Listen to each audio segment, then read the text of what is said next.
Buenas noches, amigos de Radio Isla. Bienvenidos a otro programa, una nueva edición de La Otra Realidad. Este es tu amigo Andrew Álvarez, que como todos los viernes estamos aquí compartiendo con ustedes 2 horas dentro de la aventura de la conciencia humana. La Otra Realidad. Recuerda que este es un programa de corte ecléptico. No estamos casados con ninguna ideología, con ninguna creencia en particular, con ninguna línea filosófica. Simple y llanamente vamos al análisis de diversos asuntos desde nuestro punto de vista. Y claro, es subjetivo. Nadie es objetivo, así que no inventemos nada para justificar lo que sea. Simple y llanamente, La Otra Realidad comienza hoy, precisamente viernes 27 de abril del año 2018. Este es el último viernes de este mes. Ya comenzamos mayo, el martes comienza 1 de mayo, el martes comienzan las marchas acá en Puerto Rico, el susodicho paro nacional. Vaya usted a saber quién para y quién no para. Pero estaremos atentos a lo que ocurre en nuestro país y cómo esto se desarrolla, y de que no únicamente los derechos civiles de quienes vayan a protestar o a marchar se respeten, sino también de los trabajadores o empleados que sí quieran trabajar y que le quieran impedir su derecho a trabajar. Aquí somos todos o ninguno. Así que tenemos que abrir nuestra mente y darnos cuenta de que cuando se reclaman derechos, los derechos cubren a todas las personas, no a uno sobre otro, no a unos elegidos, no a un grupito. Y aunque lamentablemente tal vez en los círculos de gobierno, de altas esferas y en agencias sí exista la preferencia partidista y esta cuestión chiquita, que nos mantiene la corrupción diaria de todos los días, aún así, los que creemos en la democracia, los que creemos en la libertad, tenemos que mantenernos los canales abiertos, no únicamente para que nuestros derechos sean respetados, sino para que nuestra responsabilidad como ciudadanos, escuche bien, nuestra responsabilidad, nuestro deber dentro del contrato social, pues mire, lo cumplamos. Esto no es más que guachafita para mí y el hoyo para allá. No, usted tiene que, lamentablemente, le guste o no, cumplir con los requerimientos que tiene toda sociedad civilizada, y una sociedad, por ejemplo, como esta, una sociedad de derechos, donde aquí pues las leyes permean para que todos tengamos el cumplimiento de estas leyes y respondamos a estas leyes dentro, claro, de la libertad que da la democracia, sea Puerto Rico, sea los Estados Unidos, sea el lugar que sea, donde la Constitución pues obviamente proteja a los ciudadanos. Así que estaremos atentos a lo que pase. Yo creo que hay que hacer más que protestas, yo creo que hay que llegar al corazón de todo esto, sea en Washington, sea donde sea, y indicar que los puertorriqueños no únicamente podamos estar indignados por lo que sea, sino que definitivamente tenemos una problemática real. Hay una situación aquí que está fuera de nuestro alcance resolverla con los recursos limitados que tenemos en la isla de Puerto Rico, y que sí sabemos que hay unas cuentas que hay que pagar, y que si no las pagamos, pues nadie jamás nos va a prestar nada para financiar al gobierno. Y si hay que ver esto a grandes rasgos, no con la politiquería chiquita de barricada y de tirapiedras. O sea, esto hay que analizarlo y tenemos que ver más allá de lo aparente lo que está pasando con nuestro país y hacia dónde va esto. La realidad es que tenemos que volver a retomar el control de nuestro país, si es que alguna vez lo hemos tenido, si es que alguna vez eso existió en Puerto Rico. Pero por lo menos que podamos tener unas vías de desarrollo y de esperanza que nos permitan crecer y que permitan el desarrollo de Puerto Rico más allá de lo que hemos tenido bajo las fórmulas políticas que hemos estado experimentando, sea el Estado Libre Asociado o las luchas de conveniencia ideológica, porque lo que hay en Puerto Rico es una lucha de conveniencias. La ideología, eso es meramente un enchape, como se le da a los objetos, sea de plata o sea de oro. Eso es meramente una excusa.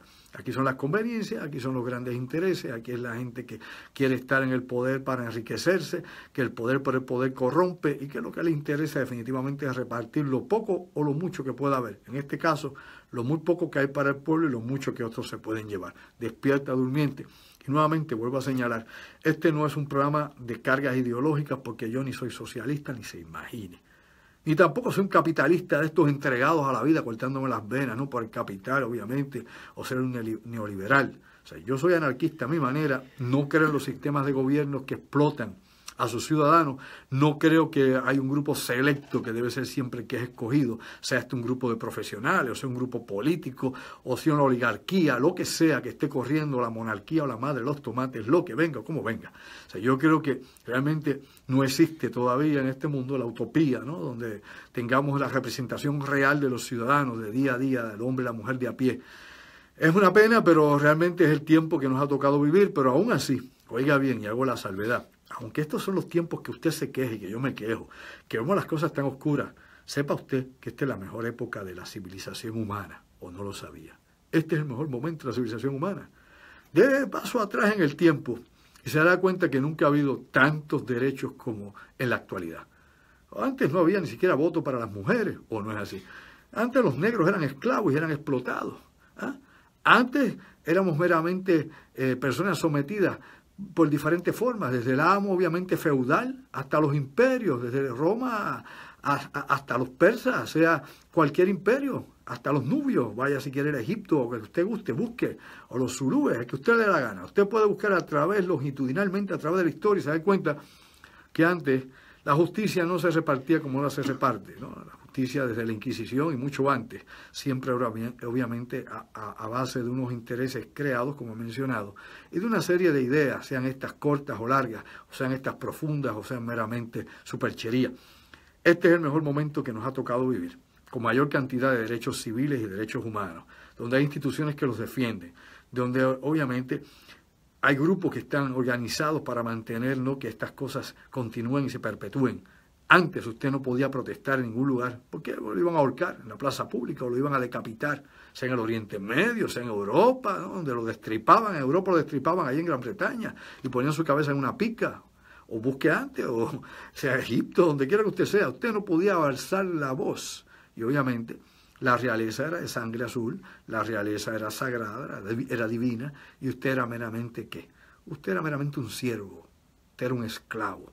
Así que desde el encomendero con las encomiendas acá en el Caribe, de la conquista española, hasta definitivamente los imperios conquistando y vendiendo, ¿no?, a sus provincias, a los que esclavizaban a través de sus conquistas, este es el mejor tiempo que nos ha tocado vivir. Usted vaya desglosando siglo por siglo y se dará cuenta cómo ha evolucionado la sociedad y cómo el ser humano ha ido tomando conciencia de lo que es y cómo es que la civilización debe ser para liberarnos, para esclavizar. Claro, que lamentablemente pues tenemos lo que llamamos nosotros, ¿no?, otros aspectos que no son muy claros, ¿no?, que son algo oscuros de esto que llamamos lo contemporáneo, de esta civilización occidental. Y la civilización occidental, recuerde usted que tiene una enorme influencia sobre el Oriente. O sea, en Oriente quieren copiar mucho de lo que se hace en Occidente. Y claro, se adapta de acuerdo a su concepción, ¿no?, a su cosmovisión. Usted puede darse cuenta que hasta Kim Jong-un, obviamente, le gustan muchísimas cosas de las que hay en Occidente. Y usted puede seguir por allá a buscar hasta los emperadores y los reyes africanos que usted puede encontrar en el siglo XX, en el siglo XXI, los que todavía queden. Y va a usted darse cuenta que, inclusive, aunque estén dentro, imbuidos en su cultura, en su sociedad, quieren imitar obviamente la cultura pop. La cultura pop definitivamente es una fórmula que ha penetrado todos los pueblos y todas las civilizaciones, inclusive hasta los mismos grupos aborígenes. Así que tal vez es un cáncer, tal vez nos corrompe, tal vez destroza y destruye la tradición. Véalo usted como quiera. Yo como antropólogo definitivamente pues me doy cuenta, ¿no?, de toda esta transculturación y todo esto que está ocurriendo y cómo seguimos en el proceso. Y esto de la violencia civilizada, ¿no?, o la maldad civilizada, como tantos lo quieran llamar, da igual, como lo queramos tal vez identificar.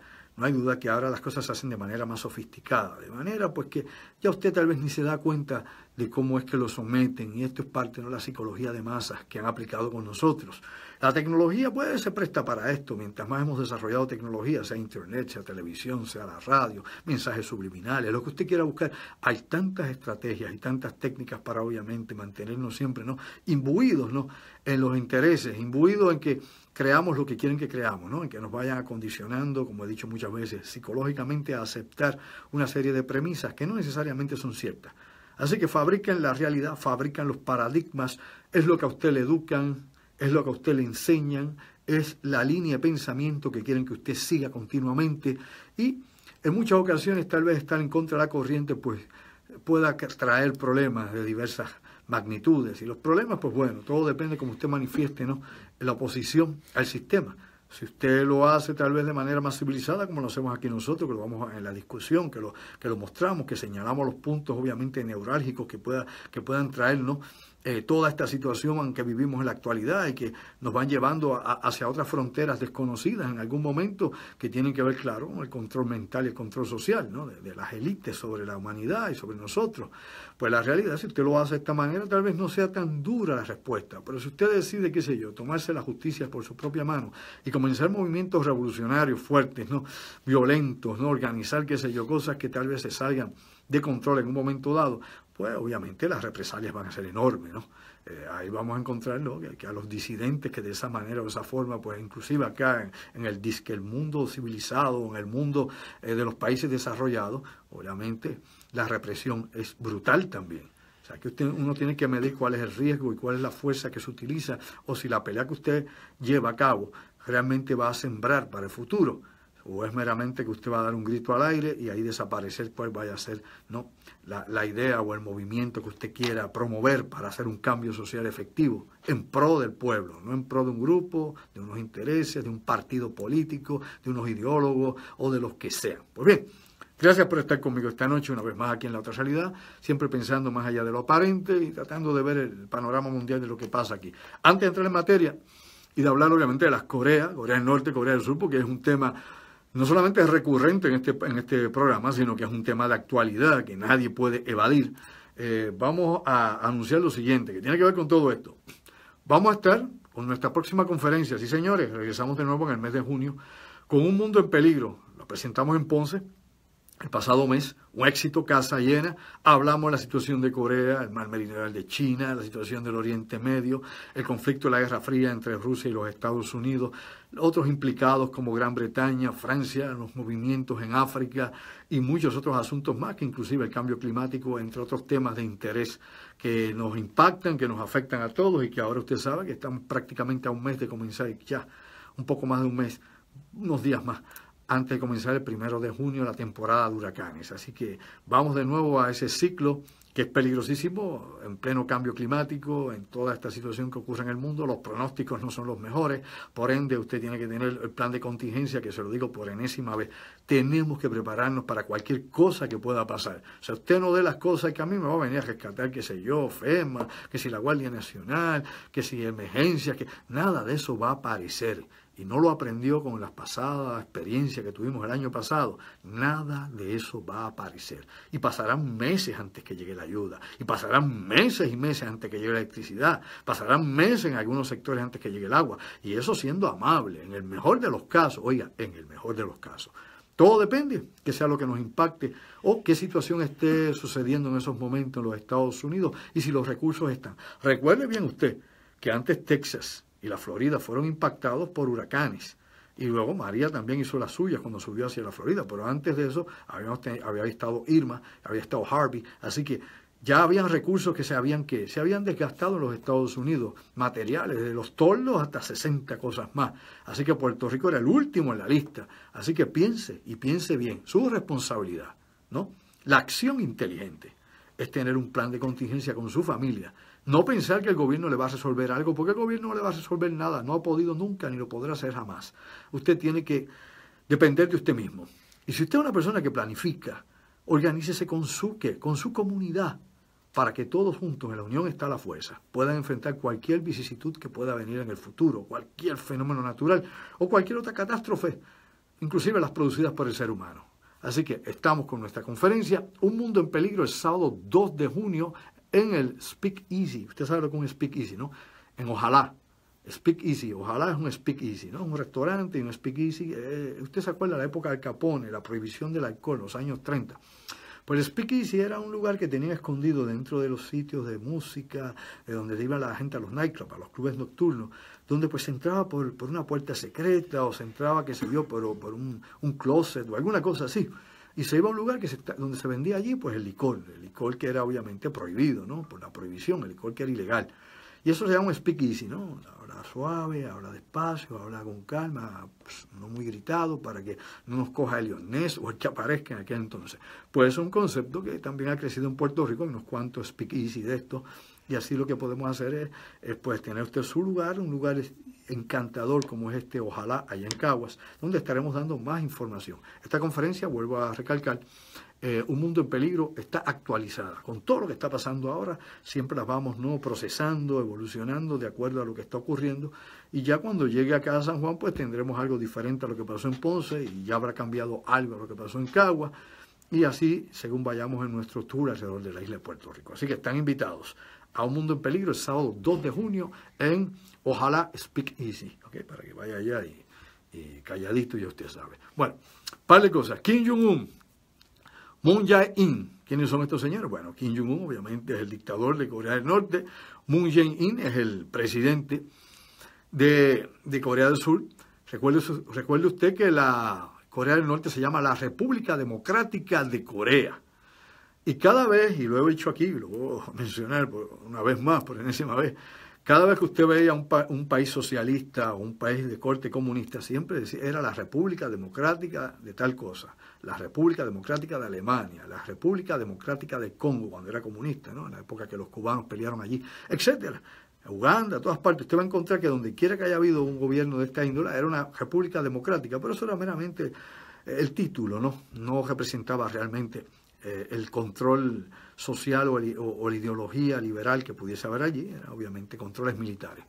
Y a veces, pues, somos injustos con las ideologías, porque la realidad, lo que se ha conocido en el mundo del comunismo, y no estoy hablando, digamos, desde el punto de vista del comunismo filosófico, político, lo ideológico, la utopía del comunismo, lo que hemos conocido de esto es el militarismo, ¿no? El comunismo impuesto militarmente es obviamente la dictadura militar del comunismo sobre los demás.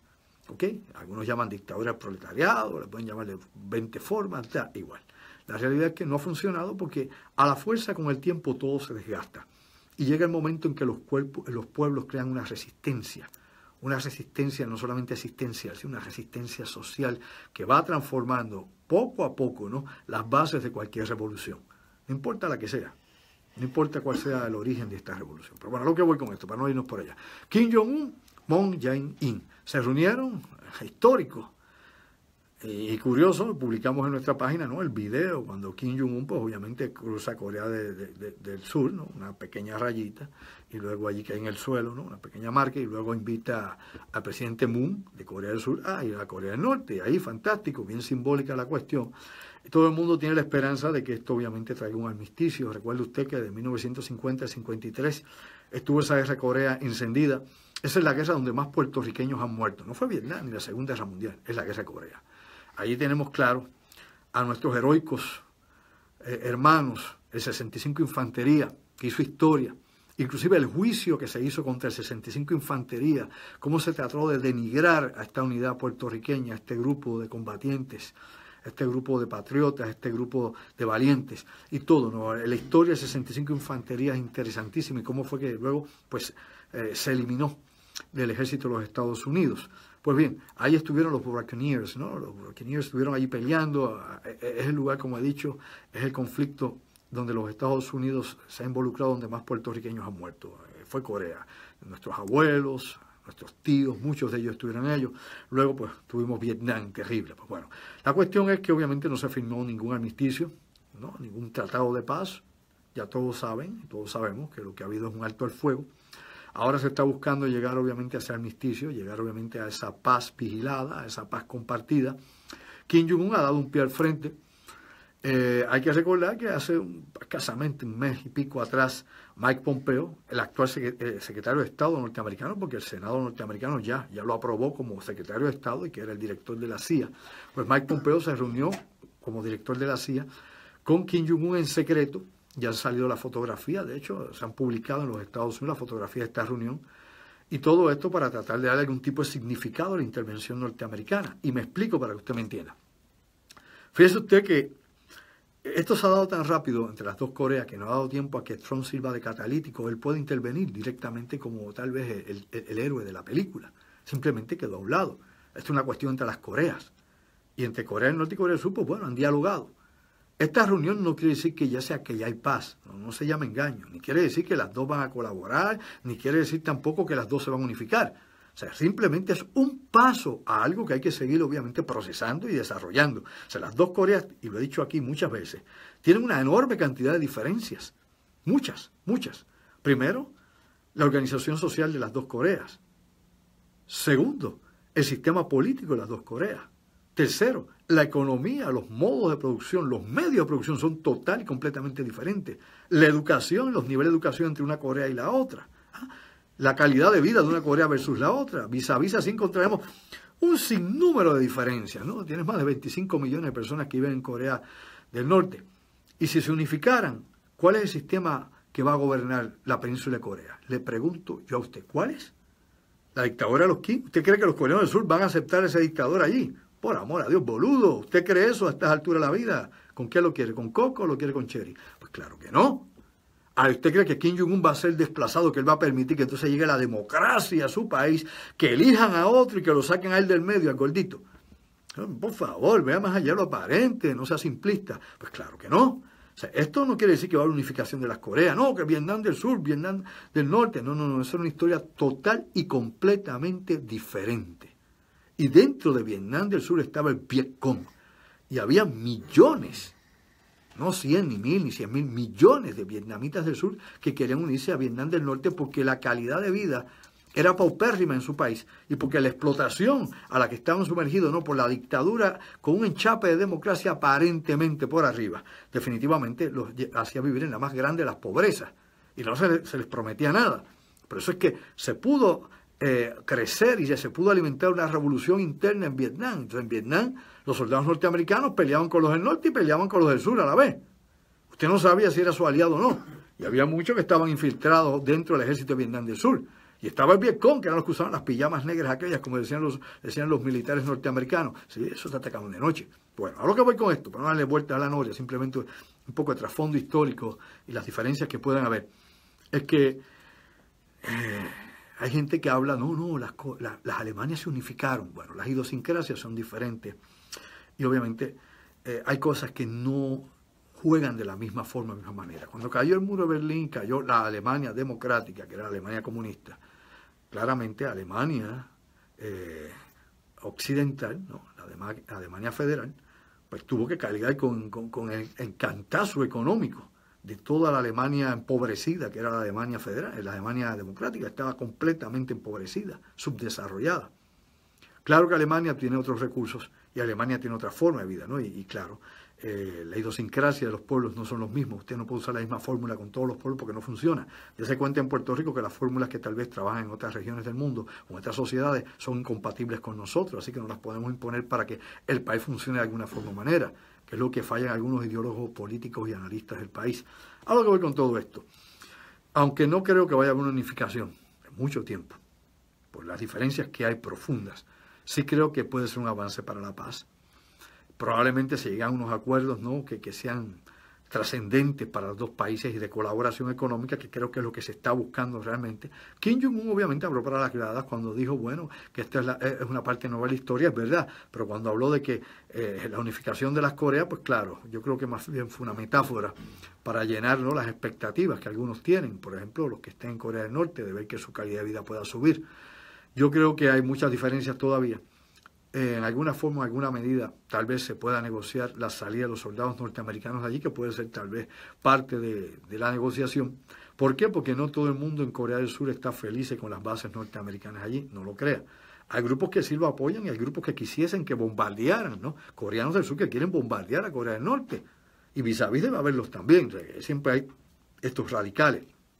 Pero hay que pensar que esta noticia lo que abre es un hito histórico, ¿no? Es un hecho maravilloso, en el sentido de que se pudo hacer el diálogo. No hizo falta que Estados Unidos estuviera allí presente, no hizo falta que estuviera China allí presente, no hizo falta que estuviera Rusia allí presente. ¿Y qué pasa? Kim Jong-un, como lo dije la pasada semana, está jugando cartas muy inteligentes, está jugando con sus armas nucleares, está barajeando, obviamente, sus juegos de póker, lo está haciendo muy bien. ¿Quién lo está asesorando? No sé, tal vez la inteligencia china, tal vez la inteligencia rusa, no sé, el libro de la guerra, el que usted quiera buscar, lo que sea, pero lo está haciendo muy bien y sabe cómo moverlo. ¿Por qué canceló su programa nuclear? Pues bueno, vamos a una pausa, ya mismo me dicen. Vamos a hablar un poquito más de esto, de las noticias que hemos publicado en nuestra página, Andrew Alvarez Chalón PhD, y de las cosas que se están barajeando, ¿no?, bajo la mesa, especialmente, ¿no?, la caída de las zonas de prueba o la debacle que ha habido geológica en las zonas de prueba nucleares, ¿no?, y la destrucción de la infraestructura que tenían ellos allí, obviamente, fabricada para poder llevar a cabo, ¿no?, explosiones subterráneas. Esto no es fácil y claro, ya había mencionado la pasada semana que inclusive hasta los rusos habían estado dándole, ¿no?, ultimátum a Corea del Norte para que cesaran sus pruebas nucleares por el peligro que esto representaba para las poblaciones de la frontera con Rusia. Recuerde que tiene fronteras con China y con Rusia. Y claro, con Corea del Sur, obviamente. Vamos a una pausa, me hacen las señales de rigor acá, la Rosa de los Vientos, que está en los controles esta noche una vez más. Y ¿sabes qué? Llévatela, pégala, Puerto Rico. Bien, mis amigos, regresamos acá al segundo segmento de La Otra Realidad. Este es tu amigo Andrew Álvarez. Hoy, abril 27 del año 2018, en las 2 horas que lleva este programa al aire, y gracias como siempre por su sintonía a todos los amigos en la frecuencia abierta de Radio Isla y la cadena, y los amigos en la internet también, todos los que como digo yo, se conectan con nosotros de alguna forma o de alguna manera en las diferentes plataformas. Nuestro webmaster Carlos Figueroa, desde algún lugar desconocido allá de la Florida, en Orlando, vaya a saber dónde está ese muchacho y qué está haciendo. Y por acá, Omar, que esta noche llegó y está transmitiendo a través de YouTube en vivo, así que hoy no hay excusa para no, cuando sí, cuando sí. Nuestra productora Denise Bay, que estuvo hasta ahorita en un seminario y que ya debe estar de camino a casa, desde acá, desde San Juan, así que hoy hemos estado muy activos en diferentes lugares de la isla de Puerto Rico, y allá en Ponce usted sabe que están las universitarias, la LAI, está todo el mundo compitiendo, allá en el Paquito Montaner, donde estuvimos un ratito hoy también, entre otras cosas, para compartir con los estudiantes y la muchísima gente de nuestra alma mater, la Universidad de Puerto Rico, que ya usted sabe, la Universidad de Puerto Rico también está en la mirilla precisamente de la Junta de Control Fiscal, y esto pues es parte de la debacle de lo que viene para Puerto Rico. Hay gente que apoya a la Junta completamente, hay gente que es incondicional, ¿no? Los cipayos, siempre aparece el cipayo por ahí. Pero la realidad es que hay otras formas y otras maneras de cortar grasa aquí en Puerto Rico y de que se puedan pagar las cuentas. Lo que hay que hacer realmente es un buen trabajo sobre eso. Lo que hay que buscar definitivamente es qué es lo que sobra en Puerto Rico, si es que sobra algo. Pero no quitarle obviamente a los viejos el retiro, a los que ya estamos hechos leña, ¿no? O a los que no tenemos retiro también las oportunidades de alguna forma o manera de poder seguir viviendo en la isla, porque todo el mundo sabe muy bien que una vez usted sale de Puerto Rico y va a los Estados Unidos, el Medicare, el Seguro Social, todo eso aumenta, y claro, los ofrecimientos que se dan en los servicios al ciudadano en cualquier estado norteamericano es superior al que tiene aquí en la colonia, le gusta el que no le guste, al estadolibrista trasnochado que pueda haber por ahí. Así que tenemos que ser realistas en ese sentido y darnos cuenta que estamos en una desventaja política tremenda y una desventaja económica tremenda, y tenemos pues este grupo que ha decidido venir a cortar sin miramiento, sin darse cuenta de que no son números que usted resta y suma o divide, que son seres humanos, es la vida de millones de personas, que todo esto está concadenado, que hay efecto dominó, que esto es efecto cascada, que todas estas cosas van a surgir, que subir la energía eléctrica, que subir el costo del agua, que subir todos los servicios públicos, obviamente quitarlos, restarles las entradas que tengan los que trabajaron en algún momento de su vida en el servicio público, o restar obviamente inclusive afectar a la empresa privada, pues esto lo que trae es una debacle en Puerto Rico, y nadie que sepa algo de algo lo duda. Todo el mundo sabe que es exactamente así. Pero bueno, el Congreso tiene control sobre Puerto Rico, y el que lo haya dudado pues ya debe haber despertado del sueño de los tontos. El Congreso es quien manda aquí. Aquí no manda el gobernador, ni mandó ningún gobernador anterior, ninguno es ninguno, ni manda el Senado, ni la Cámara, todos son muchachos demandados, todos son muchachos mandados. La comisionada residente tiene que ir allá a suplicar, a pedir pon, porque tampoco manda absolutamente nada y a nadie le interesa. Eso es así, y eso era antes, durante Alejandro García Padilla, Fortuño, Sila, Aníbal, todos, ninguno para ninguno tenía poder para nada ni para exigir, simplemente pedir y cuidado. Así que usted tiene que decidir, lo he dicho, en algún momento tendrá que decidir el estatus de Puerto Rico. Yo espero que usted esté comprometido con su país y piense muy bien qué va a decidir sobre el futuro del país, y que no se me inhiba, que no se me huya, que no coja la huyilanga, que enfrente la realidad y que realmente decida por el futuro de su tierra. El que sea, yo aquí no le voy a decir a nadie por quién votar, jamás, yo no me atrevo a eso. Allá los que quieran lavarle la cabeza a los demás o le quieran inducir a usted a tomar decisiones que después se arrepienta. Yo aquí no voy a inducir a nadie, simplemente lo único que le puedo decir a usted es que tiene que tomar una decisión y que tiene que salir del status quo que no sirve, que quebró, que se fastidió, ¿ok? Que es sometimiento total y completo. Busque otra fórmula, póngase a pensar, analice profundamente y tome una decisión. La peor decisión es la que nunca se toma. Lo sabía, ¿verdad? Pues entonces, ¿qué espera? Este pueblo siempre ha estado ahí pensando, qué sé yo, en los vientos de ventorrillo, perdiendo el tiempo y siempre engañado por los políticos de turno, porque mientras alguien piense por él, y mientras alguien tome acciones por él, mientras alguien cargue con la responsabilidad y cargue con el billete, y ahora nosotros cargamos con la deuda, se dio cuenta, despertó durmiente. Pues bueno, mientras había otro que lo resolviera todo, aquí la gente le importaba más que yo le mantenga y que venga lo que venga, so what, olvídate, esto es para 30 años el gobierno, bla, bla, todo el mundo con una excusa esa, balalí. La realidad es que ahora usted va a tener que cargar con todo, le guste o no. ¿Y qué va a hacer? ¿Qué vas a hacer? Todos los que gobiernan este país, y todos son todos, viven muy bien. Muy bien. Y todos tienen, obviamente, una salida. ¿Cuál es tu salida? ¿Cuál es tu calidad de vida? ¿Ah? ¿A qué nivel está tu existencia aquí? Tienes que pensar muchas cosas. ¿Y qué es lo que vamos a tener en el futuro? ¿Qué es lo que quieres proyectar de aquí a allá? ¿Estás dispuesto a cambios radicales o meramente quieres que te lo den de nuevo suavecito, para no doblar el lomo? No. El que quiera república tenga que saber que tiene que empezar desde abajo y aguayarlo y a ver si resiste. Y el que quiera, obviamente, el Estado 51, pues tiene también que empezar desde abajo y aguayarlo, ¿ok? Porque tío Sam no te va a regalar las cositas. Nunca las ha regalado. No seas tonto, no le quieras ese cuento a nadie. Eso es para cogerte bobo. No, nunca las ha regalado. Tío Sam invierte. ¿Me entendió? Estados Unidos es una corporación. Sí, una corporación con un sistema político, como el Vaticano, que es un Estado, pero a la misma vez es una iglesia, ¿o no? Así que usted tiene que caer en tiempo para que pase la diferenciación entre una cosa y la otra. Así que lo que se hace es invertir. Aquí no se regala nada. Si usted vive del regalado, pues usted entonces nunca tiene responsabilidad para nada y no sabe cómo es que se sudan las cosas. Pues no. El que quiera la república, pues mi hermano, como decían allá en Cuba, vete a cortar caña. Vamos a bregarle, ¿verdad? Y el que quiera la estadidad, pues mire, mi hermano, vamos a batir cobre. Y vamos a levantar la cosa. Al que se quiera quedar como está, pues bueno, acostúmbrate a ser esclavo, a ser un siervo, y a que te den lo que le dé la gana y que te pongan ahí para que cojas, porque eso es lo que viene, te guste o no. Así que te lo hablo estrujado, a chavo prieto, para que no se me quede ninguno tonto, bobo y sin idea. Bueno, Kim Jong-un, bueno, hablamos hace un ratito, la situación obviamente de las zonas de pruebas nucleares, el reporte e informe que publicamos en nuestra página también de los geólogos chinos, donde indican que colapsó la montaña donde se hacían las pruebas nucleares, una montaña que servía de protección para esto, que las estructuras también meramente colapsaron junto con ella, que la zona de prueba está vulnerable, que no se puede hacer allí ya nada más, que obviamente entre la energía, ¿no?, y el calor que se sometía de estas explosiones nucleares bajo tierra y probablemente la bomba de hidrógeno, que se dice que fue la última que se probó, pues han creado una debacle geológica en esa zona y por ende ya los rusos habían indicado que no iban a permitir, que no iban a tolerar que Corea del Norte siguiera haciendo pruebas nucleares porque los escapes radiactivos que estaban ocurriendo, por ejemplo, Tritón 91 y otros elementos más que puedan estar contaminantes, estroncio, lo que fuese,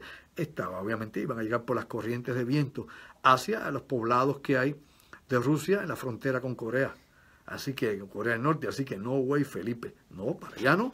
Así que hubo muchas cosas, muchas circunstancias por las que Kim Jong-un aprovechó, obviamente, ¿no?, la coyuntura para entonces decir, mira, voy a suspender las pruebas nucleares. No soy hipócrita, vamos a hablar la verdad, le guste o no, vamos a decir las cosas como son, a calzón quitado, ¿no?, sin eufemismo, vamos a decir como es.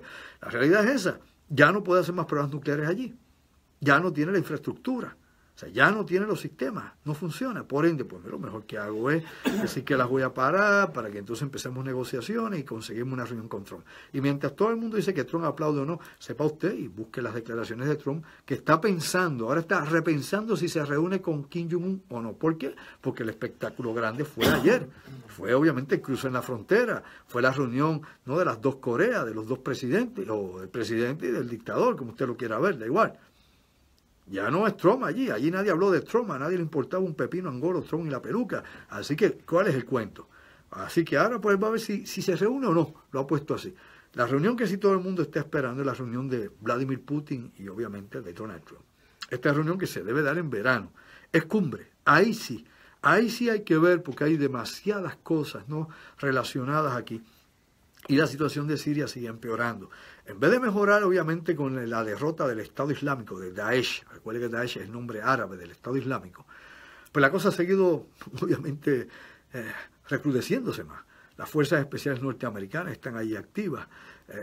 Hay una base de drones que está, obviamente, utilizándose en el territorio sirio norteamericano, entre otras cosas más. Hay misiones que están saliendo desde Israel también, de drones hacia Siria. O sea, aquí hay una complejidad enorme. Estas cosas, pues, es bueno que le echemos el ojo porque esto, pues, podría conllevar no únicamente a la guerra fría que actualmente existe entre la Federación Rusa y los Estados Unidos, sino que esto se pudiera complicar mucho más.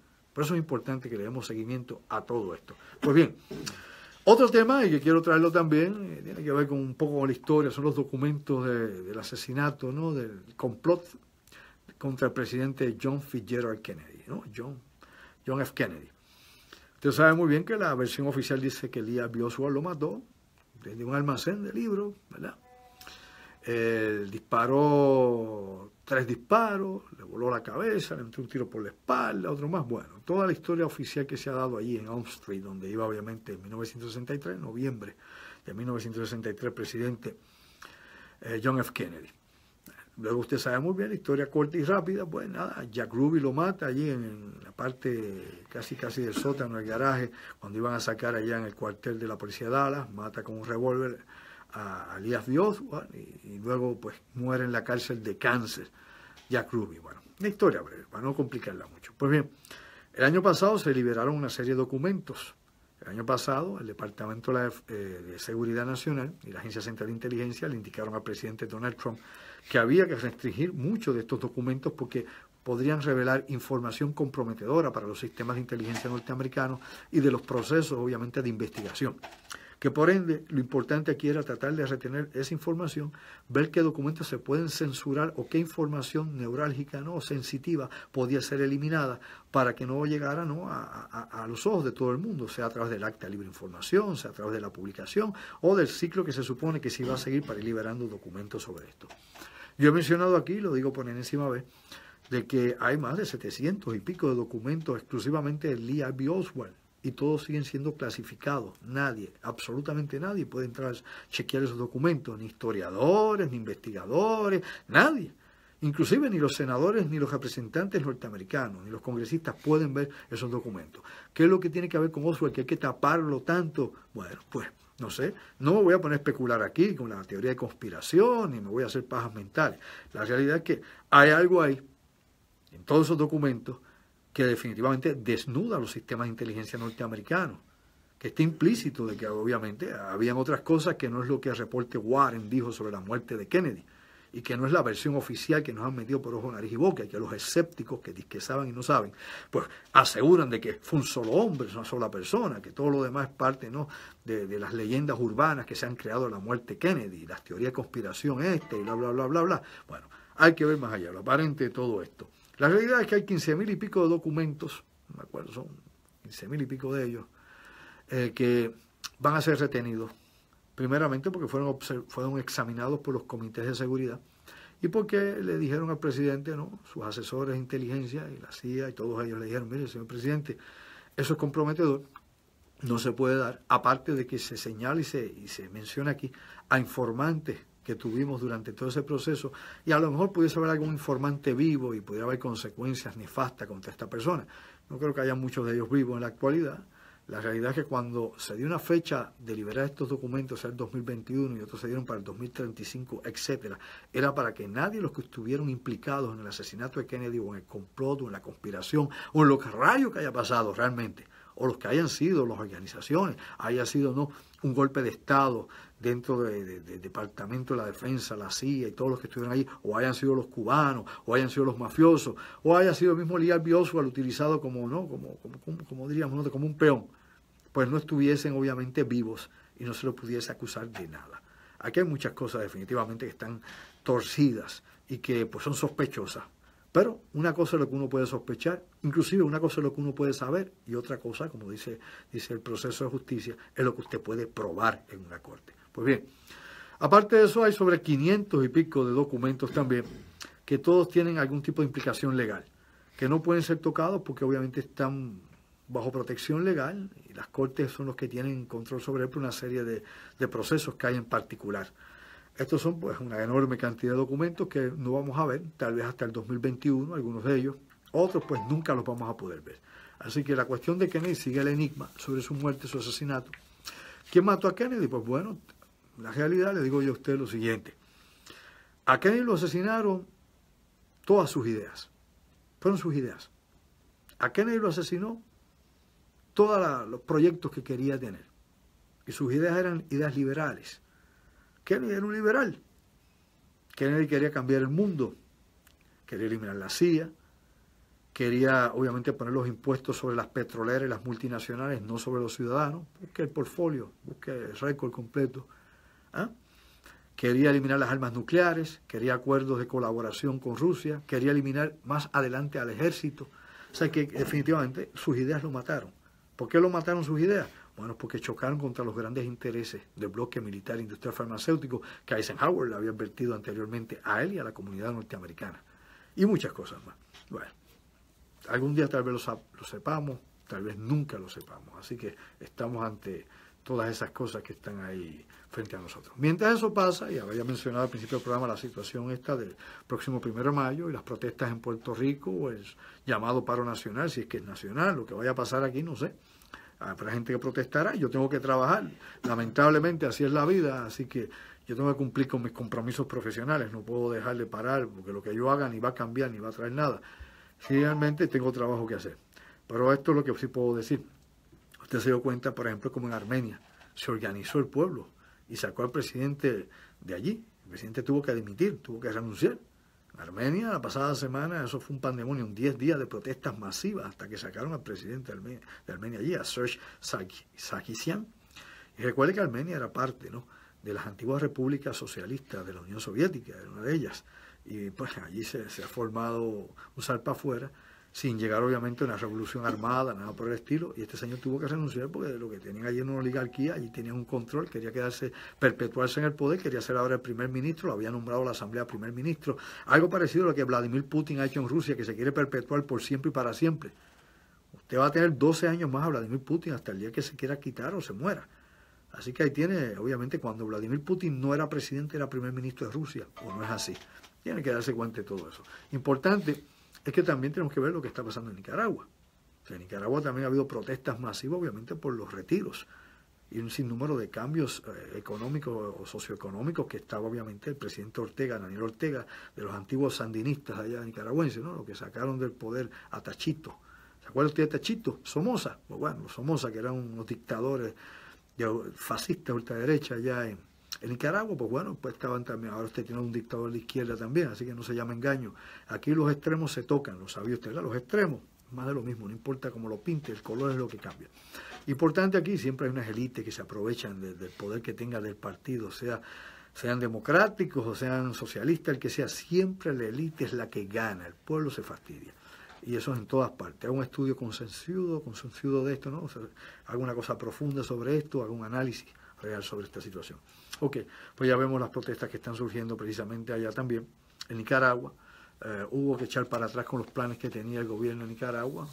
Ortega no pudo implementar las cosas que quería y definitivamente pues ahora vamos a ver qué ocurre, si esto toma más fuerza, toma más color, si hay algún cambio radical adicional, si hay cambio de poder, cambio político. Esto habrá que verlo a medio plazo y a largo plazo, lo que esté pasando en Nicaragua. De la misma manera, en Puerto Rico vamos a ver qué va a pasar aquí, porque aquí nosotros podremos ver el resto del mundo, pero no sabemos realmente lo que va a pasar con nosotros tampoco. Vamos un poquitito a las cosas que están pasando ahora en el mundo también, porque es importante este análisis de la situación que está pasando en el mundo. Usted sabe que, por ejemplo, el Pentágono, el Departamento de la Defensa y el Comando de Operaciones del Ejército de los Estados Unidos ha estado denunciando en los últimos días, ¿no?, una guerra electrónica contra las tropas, ¿no?, las fuerzas especiales norteamericanas, ¿no? Están hablando de Jamming AC-130 o AC-130. Están hablando de la interceptación de comunicaciones, están hablando de la interferencia, por ejemplo, de radares y un sinnúmero de cosas más, de las operaciones que están llevando a cabo ellos en la base que tienen en Siria. Señalan a las fuerzas iraníes por un lado, señalan también a la tecnología rusa por otro. Está obviamente bloqueando las comunicaciones. Pero usted se pregunta, bueno, ¿de qué está hablando las fuerzas militares especiales norteamericanas, las fuerzas especiales? Si ellos usan esas estrategias y usan ese tipo de tecnología también. La han usado siempre. De hecho, cuando cayeron en Panamá, usted se acuerda de Panamá, ¿verdad? Cuando estaba ya Carepiña, Noriega, hicieron lo mismo, bloquearon los radares, bloquearon las comunicaciones en Panamá, usaron el mismo tipo de electrónica.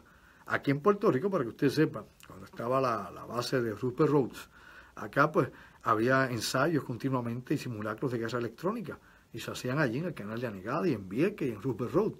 Y de hecho Rupert Rhodes tenía un sistema diríamos nosotros, de scramble, ¿no? Tenía un sistema y yo lo pude ver personalmente porque en ocasiones que sobrevolamos Rupert Rhodes, quisimos tomar videos de la estación naval, nuestras cámaras siempre obviamente se salían de fase y era parte, ¿no?, del sistema de protección que había. O sea, es como si fuera un campo de fuerza. Esto no es ciencia ficción ni es un viaje que se dio a las estrellas. Simple y llanamente tienen un escambio electrónico para evitar un sinnúmero de cosas. Primero, que cuando haya maniobras o haya movimientos específicos no puedan salir comunicaciones. Una vez se active el sistema, usted no pueda transmitir ni por celular, ni por radio, ni por nada, fuera de la estación o de la base. Y eso es parte de la seguridad. La seguridad no es meramente tener un MP, un Military Police, o un SP, ¿no? Un Shoulder Police del Navy. Es más que eso. Así que siempre se ha utilizado aquí, como he dicho, en Puerto Rico. Lo hacían eso como los ensayos, ¿no? Los juegos de guerra que se hacían aquí en Puerto Rico. Por eso aquí también se usaba el chaff, que luego nos respirábamos acá en la Isla Grande y en Vieques, ¿no? Las partículas de polímeros con aluminio que soltaban los aviones norteamericanos para crear no distorsión en los radares, y lo hacían en sus juegos de guerra. Por ese particulado, yo lo he hablado aquí muchísimas veces, caía sobre la isla y la gente se lo respiraba aquí, por ahí se iban nuestros pulmones, por ahí venían todos estos problemas que tenemos en Puerto Rico, respiratorios, entre tantas otras cosas interesantes a consecuencia de este tipo de uso de tecnología y maniobra. Pues bien, se está quejando esto el Pentágono, se está quejando obviamente de que hay este tipo de interferencia, pero es lo mismo que hacen ellos, o sea, es el mismo tipo de tecnología, ahora le están devolviendo el juego. ¿Por qué?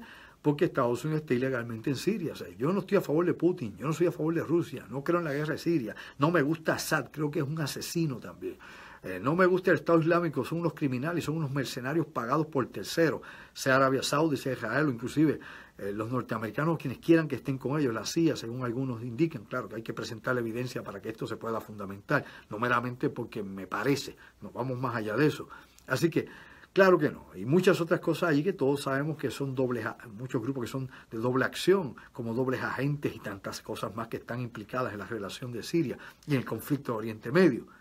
Pero entonces, hay gente, el Pentágono se queja de esto, quiere instalar otro sistema, quiere contrarrestar esto, quiere meter más equipo, quiere meter más personal especializado en el territorio sirio. Es nuevamente otra justificación para meter más gente allí y estar más tiempo, específicamente en la región donde están los kurdos, que es donde están las bases norteamericanas, y que son las regiones que están amenazadas por Turquía de una intervención militar más adelante, en cualquier momento. Mientras eso sucede, ya usted sabe muy bien que se le dio un regaño a Turquía por comprar los sistemas antimisiles C-400 que le vendieron los rusos, y que ese sistema, pues, alegadamente es sumamente avanzado, y que inclusive los mismos Tomahawk que fabrica Raytheon y todos estos sistemas, pues, aparentemente fueron inefectivos en el último ataque a Siria. Y pues, tanto la India como Turquía, pues, han comprado estos sistemas y están instalando unos sistemas, por ejemplo, SC-300, que son los que están instalando ahora los rusos en Siria, y que esto ha llamado la alerta también de Israel. O sea que todo esto es parte, ¿no?, del mercado económico, esto es parte de la venta de armamento, y recuerde usted que hay 3 mercados grandes en el mundo, 3, aparte del petróleo, 3 mercados grandes. ¿Cuáles son estos? El más grande de todos eso es la venta de armas, legales e ilegales. ¿Por qué? Pues la venta de armas produce prácticamente $1 trillón al año, para que usted tenga una idea, 1 trillón. Venta de armas únicamente, sin hablar de mantenimientos, ni nada de esto, ni armas nucleares. Luego de esto, la venta de droga. La droga a nivel global, probablemente sobre $800 mil millones al año. Y luego de esto, el tercer campo de venta, la trata humana. ¿Sí? La trata sexual, la trata humana, la venta de seres humanos esclavizados. Deja al año sobre $150 mil millones. Y únicamente en los Estados Unidos se supone que hay 1.9 millones de esclavos. En Estados Unidos, en la tierra de la libertad. A nivel mundial, puede variar de 21 millones a 35 millones de personas. No se sabe con exactitud porque hay lugares donde no hay números, donde no hay estadísticas. Así que estos mercados tan grandes nadie los va a dejar. Nadie va a dejar de fabricar opio y vender Oreo. Perdón, vender heroína. La Oreo dicen por ahí que no se la coma, que es peligrosa. Bueno, vender heroína, nadie va a dejar eso. Nadie va a dejar de seguir vendiendo armas, que es lo que más produce. Y nadie va tampoco a dejar de seguir vendiendo esclavos. La esclavitud es tan antigua como la prostitución. ¿Y tú sabes de dónde surge la prostitución? Legalmente, ¿dónde surge la prostitución? Bueno, había que darle definitivamente servicio a los mercenarios de la antigüedad. Aquí hay muchas cosas interesantes. Hay quienes la traen desde la época de las cavernas, pero vamos un poquito más a entrar ya en las épocas de la civilización y cómo es que la prostitución era legal en Babilonia, en Egipto y en otras civilizaciones de la antigüedad, y cuáles eran los servicios que se llenaban, y cómo en Roma los burdeles eran la orden del día. Aquí hay mucho que ver de esto. Por ahí me dicen que tengo que ir a la pausa. Bueno, vamos a la pausa y regresamos con otros asuntos interesantes. Vamos a seguir hablando de todas las cuestiones internacionales, panorama mundial, y de lo que se supone usted no deba saber. No, las noticias internacionales, yendo más allá del insularismo mediático de Puerto Rico y profundizando en otros temas que yo creo que son lo más interesantes. Así que, ¿sabes qué? Llévatela, pégala, Puerto Rico. Y bien, amigos, regresamos acá a la otra realidad, tercer segmento esta noche. A mi compadre Enrique no te puedo atender ahora. Después del programa tendrá que ser. Pero estamos acá en vivo a través de Radio Isla 1320. La otra realidad, tu amigo Andrew Álvarez. Bueno, el mundo, óigame, no sé. Dicen por ahí que hay gustos que merecen palos, pero bueno. El mundo yo no sé qué es lo que tenemos en la cabeza los seres humanos. Yo todos los días me replanteo cuál es la idea esta de estar amenazándonos todo el tiempo, ¿no? No, que si es disuasivo, que eres un disuasivo, porque o sea, tenemos un problema muy grande para negociar un país con otro, tenemos problemas inclusive para negociar entre nuestra familia, tenemos problemas para tratarnos inclusive en la calle, en la carretera. O sea, el ser humano está en conflictos continuamente. Yo no sé realmente cómo vamos a solucionar nuestros problemas y cómo vamos a llegar realmente al futuro, ¿no? Si es que llegamos al futuro, nos llega algo, no sé. Yo tengo una gran preocupación con esto. Hay gente que tiene esperanza en las futuras generaciones, hay gente que cree que los que van a estar más adelante a cargo de esto, pues van a mejorar la situación del planeta y que van a lograr vivir en armonía. Yo no sé, llevamos demasiados miles de años haciendo barbaridades, ¿no? Son prácticamente 6.000 años de historia y seguimos repitiendo los mismos errores, haciendo las mismas locuras y de verdad somos unos bárbaros. Yo a veces pierdo un poco la esperanza y después pues respiro un poco profundo y me voy a ver los niños de grados primarios y ahí me animo un poquito más y tal vez pienso en las cosas lindas que todavía están en sus corazones y sus mentes y no en la perversidad y la corrupción que hay en las cabezas de otros que ya están muy viejos. Aquí es terrible. ¿Por qué? Porque los viejos, como decía un viejo dicho, los viejos se odian, los viejos se conocen, los viejos son los que gobiernan y los jóvenes pelean por los viejos sin conocerse y sin odiarse y son los que se matan. Es una cosa terrible, pero bueno, lo que voy. Hablando de todo eso, usted sabe que Israel e Irán intercambian continuamente amenazas de parte y parte, de destrucción total. Israel acaba de indicar, de hecho el ministro de Defensa israelita acaba de indicarle que queda poco tiempo al gobierno iraní. Por otro lado, Irán acaba de señalar también que siguen planes de borrar de la faz de la tierra a Israel. Mientras también hacen una conjura para que todos se unan en contra de los Estados Unidos. Irán obviamente señala de que tiene un bloque de apoyo que incluye a China, a Corea del Norte, que incluye a Rusia y otros países no alineados que supuestamente pues están entrando en un nuevo bloque económico del que aquí hemos hablado anteriormente.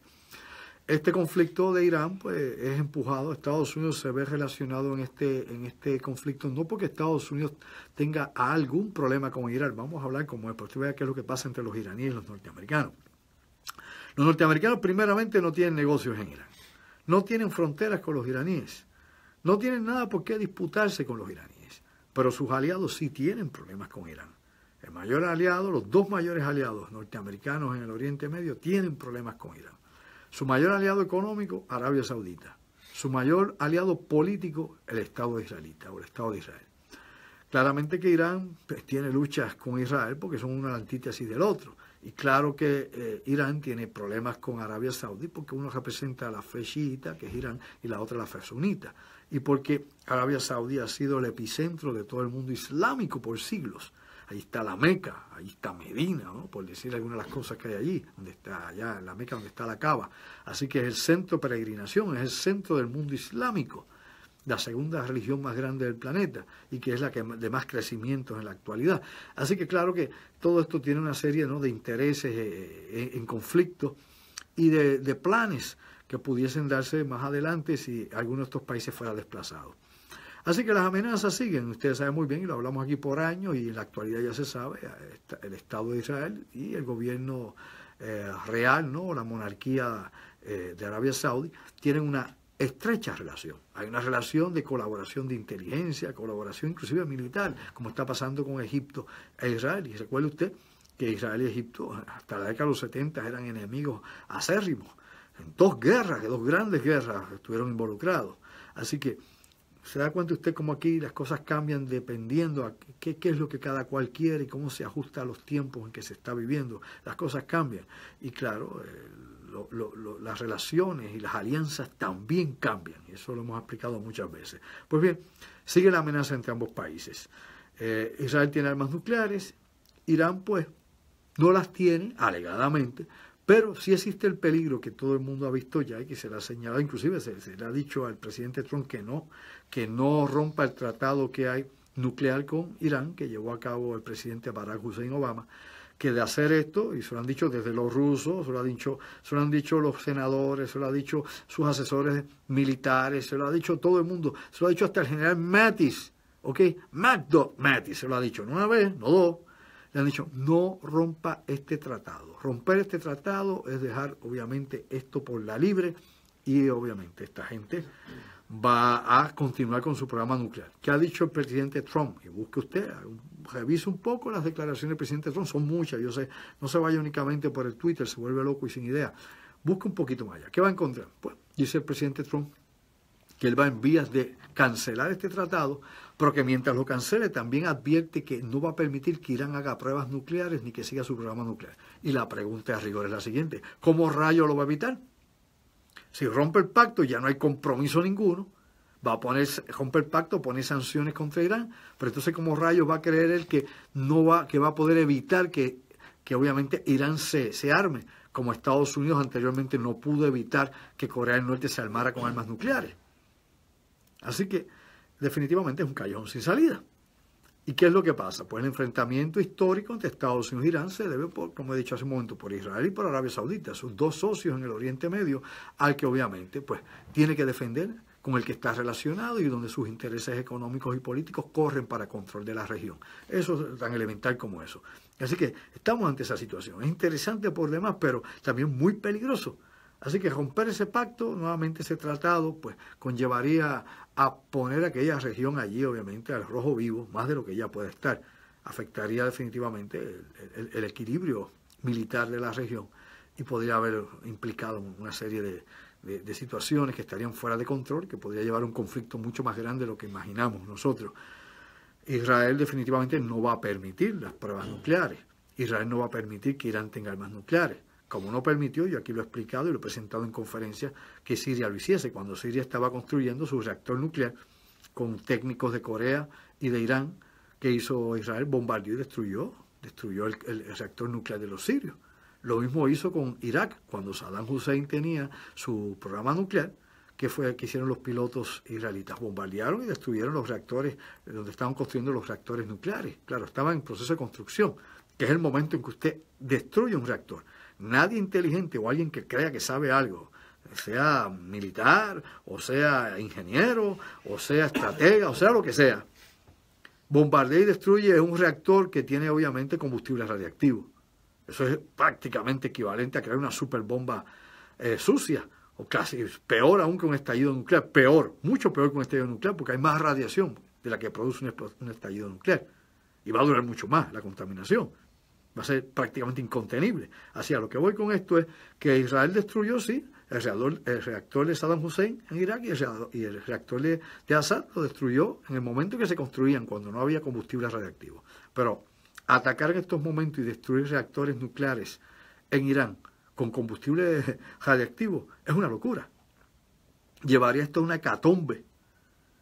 La hecatombe es tan grande que no solamente van a haber millones de muertos por contaminación radiactiva en Irán, sino que dependiendo de las corrientes de viento y dependiendo de un sinnúmero más de circunstancias ambientales, esa radiación puede llegar obviamente ¿hasta dónde? Hasta Europa.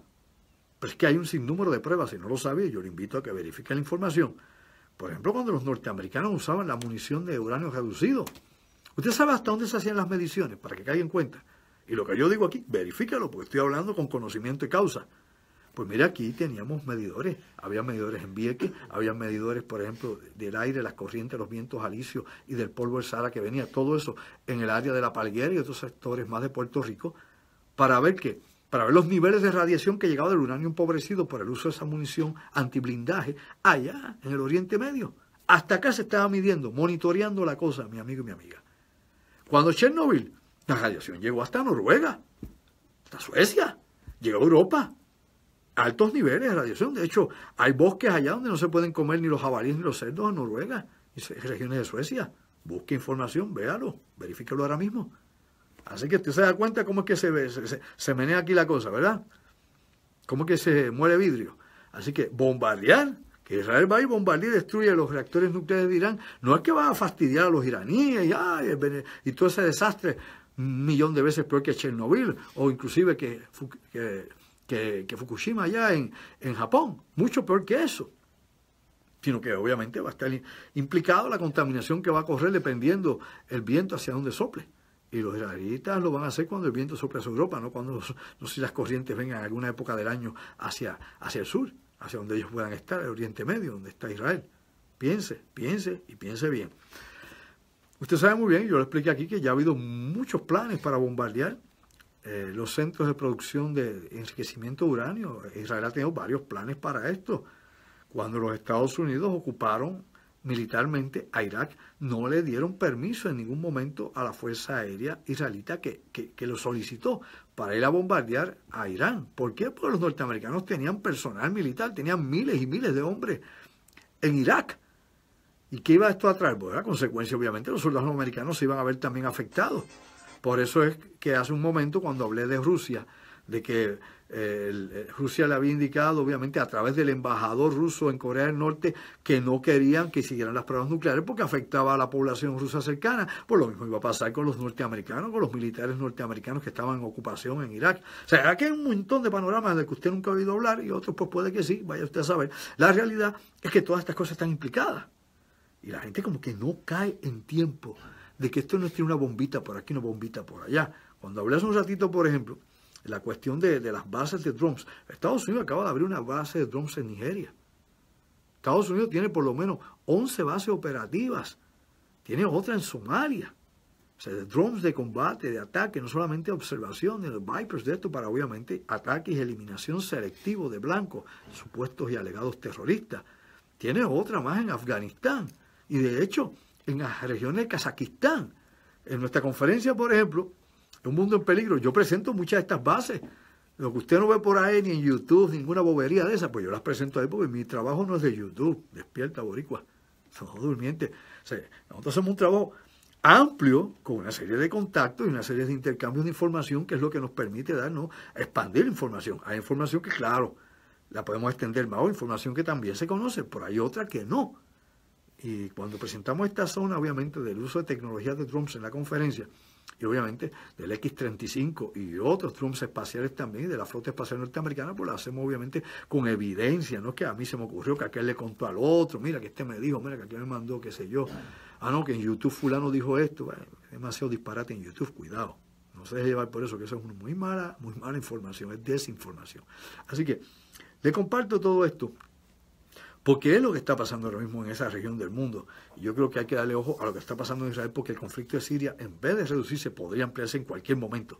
Podríamos llegar a niveles que están más allá de lo que nosotros creemos. Hablando hace un momento que hablé del general James Mattis, MacDoc Mattis, ¿no? El ex general, obviamente, de la Marina de los Estados Unidos, secretario de la Defensa actualmente. Miren, Mattis declaró, ayer creo que fue precisamente, declaró que los Estados Unidos estaban transformando, renovando todas sus armas nucleares, algo que viene de la época Obama, porque Obama obviamente empezó a repotenciar las armas nucleares en la salida, ¿no?, de su mandato, ya después de 8 años de desgaste y de hacer sanganas Obama. Pues bueno, al final empezó obviamente a reforzar sus armas nucleares una vez más, el DOVE, como le llaman a los demócratas. Pero Mattis acaba de decir algo que es sumamente interesante. Estamos renovando las armas nucleares con nueva tecnología. Una tecnología clasificada de la que no puedo hablar, pero está ahí. De hecho, probaron esta semana, si usted está al tanto, un Trident 3. Lo estaban probando ahí en el Pacífico, que es un misil intercontinental. Pero a mí me está curioso, porque Estados Unidos habla, por ejemplo, probamos un Minuteman, fue lo que probaron, Minuteman 3. Los Trident, ya hay una nueva generación de Trident que son para los submarinos, que los disparan. Ya están por el Trident 2 y ya van por ahí para nueva tecnología de Trident. Pero este es un Minuteman 3, que obviamente son los misiles intercontinentales norteamericanos. Y aquí lo interesante aquí es lo siguiente. Oiga, Estados Unidos exige que otros países no hagan este tipo de pruebas balísticas y de misiles, pero es que ellos las hacen. ¿Y por qué preferencia uno sobre los demás? La pregunta es elemental. Vamos allá a dejarnos, ¿no?, de prejuicios en ninguna clase. ¿Por qué unos no pueden y otros sí? ¿Por qué uno está en el club nuclear y por qué otros no? ¿Quién hace mejor a uno que al otro? La experiencia histórica dice que el único país que ha volado a otro con armas nucleares es Estados Unidos, ¿o no es así? Hello. Pues claro. Las tenía, las usaron y acabaron con la guerra del Japón, que era el último que daba la Segunda Guerra Mundial. Ya Hitler se había suicidado, si es que se suicidó, si es que huyó para Argentina, o para Chile, donde usted le dé la gana, la teoría que usted quiera. La realidad es que obviamente hay un monopolio de armas. Hemos hablado aquí tantísimas veces del club nuclear y el monopolio obviamente de misiles nucleares, de tecnología. Estados Unidos todavía está sobre Rusia en eso. Vamos a decir la verdad. Rusia vive de la propaganda. Entiéndalo bien, mi amigo. Mastique con las neuronas. Rusia vive de la propaganda. RT es propaganda pura. Eso es RT. El famoso Russian Today. RT, eso es propaganda de Putin. Sputnik es propaganda rusa pura. O sea, los dos son. Sputnik TV también es propaganda rusa pura. Y han tenido un éxito de poder penetrar, ¿no?, en los mercados norteamericanos, de poder penetrar en la internet, de poder penetrar en Latinoamérica, de poder llegar en todas partes y vender su versión de la supuesta verdad y la libertad. Como si Putin diera libertad. Es que la gente es un poquito tonta, por no decir sonsa. Oiga, usted meramente ve a Rusia, cuánta libertad y política en Rusia. Usted simplemente tiene que darse cuenta cuánta movilidad económica hay en Rusia. ¿Cuántas cosas son permisibles en Rusia? ¿Cuántas cosas permite Vladimir Putin? ¿O cuánta crítica permite? Simplemente nada más. Nada más. No le pido mucho análisis. No le pido a usted que profundice más allá, ni que se meta a ver en los albores. Recuerde que Vladimir Putin es un ex agente de la KGB. Muy bien preparado, muy bien entrenado. Sabe lo que quiere. Tiene un plan, tiene una misión y la quiere cumplir. Pero no se debe llevar por RT, como por otro lado no se debe llevar por Fox, que eso es barato, fake news puro. Aunque defiende a Trump, eso es puro fake news, junto con CNN. Se une y otra pelean dentro de los Estados Unidos, porque una representa a los liberales demócratas y Fox News los intereses obviamente retrógradas de la ultraderecha. Es simple como eso. Y la BBC, pues claro, va a defender los intereses de quién, de los británicos. Así que usted puede buscar Al Jazeera, pues bien, Al Jazeera pues sale de Qatar, que es donde está Al Jazeera, y claro, representa unos intereses particulares de unos movimientos obviamente nacionalistas árabes y por otro lado de movimientos también de radicales religiosos. O sea, tiene que ver donde usted va encajando, con qué grupo, qué cosa oye. Por eso yo siempre recomiendo, y lo he dicho muchas veces, usted tiene que verlos todos, escucharlos todos, ver las vertientes que cada cual tiene y ensamblar las piezas. No creer lo que cada cual dice. Cada cual obviamente carga. Usted, lo he dicho, ve que Fox no critica nunca a Trump. ¿No? Ahora, CNN lo mata. Ahora, Fox siempre está criticando a quien, a Obama. Y de la misma manera, ¿cuántas veces usted ve a RT quemando? ¿Ha visto alguna sola vez? Yo lo reto por estos medios. Una crítica negativa de Vladimir Putin en RT, pues claro que no, los liquida. No pueden hacerlo. Es elemental. Así que usted se da cuenta cómo es que manipulan la opinión pública y cómo la gente da por bueno toda esa información. Cómo la gente da por bueno estas noticias que cada uno de ellos endulza o le echa sal o le pone pique de acuerdo a los intereses particulares de cada grupo ideológico, de cada nación, de cada país, de lo que fuese. No se llama engaño. Cuidado. Yo los uso todos y yo los pongo en mi página y uso de aquí y de acá, doy mi opinión y usted pues llega a sus propias conclusiones. O sea, yo no soy dueño de la verdad. Yo tampoco entiendo la verdad. Vamos a ser sinceros y honestos con usted. Yo no entiendo la verdad. ¿Usted la entiende de verdad? Pues usted está loco y demente. El que diga que la entiende o la conoce es un demente. Le falta respeto a la razón y a la inteligencia. Nadie conoce la verdad si es que eso existe realmente. Simple y llanamente cada cual interpreta de acuerdo a sí mismo, de acuerdo a sus preferencias, de acuerdo a sus prejuicios, de acuerdo a cómo lo educaron, de acuerdo a lo que le inculcaron, de acuerdo a que usted crea su marco cultural, político y social. Esa es la verdad que usted va a ver. Usted no podría entender jamás la verdad de un Watusi o de un pigmeo, por darle un ejemplo. Son cosmovisiones total y completamente diferentes a la suya. Cómo ven el mundo, cómo lo dejan de ver.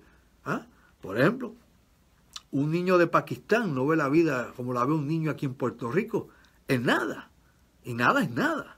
Así que puede traspolarlo a cualquier otro pueblo, inclusive puede irse a Latinoamérica y va a ver las enormes diferencias. Aquí yo lo he hablado muchísimas veces, que hay entre los puertorriqueños y los latinoamericanos. Sí, hablamos español, sí, y ahí quedamos.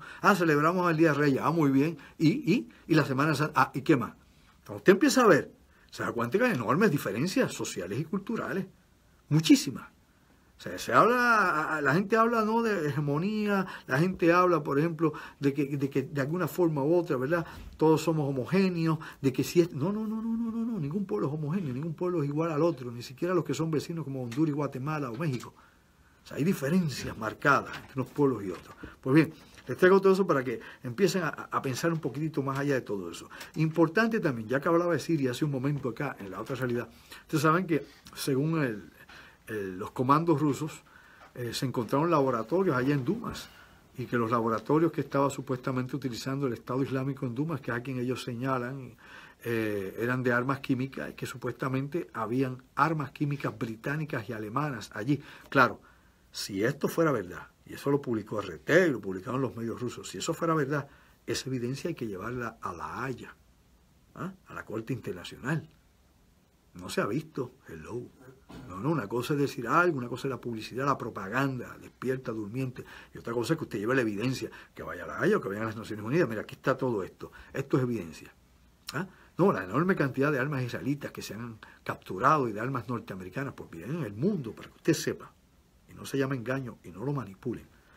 El mundo, como he dicho yo, las armas en el mercado negro corren de todo tipo de armas. Hay un montón de armas rusas que están usándose en conflictos en África. Ah, claro que sí. ¿Qué usted cree que utiliza, por ejemplo, Boko Haram?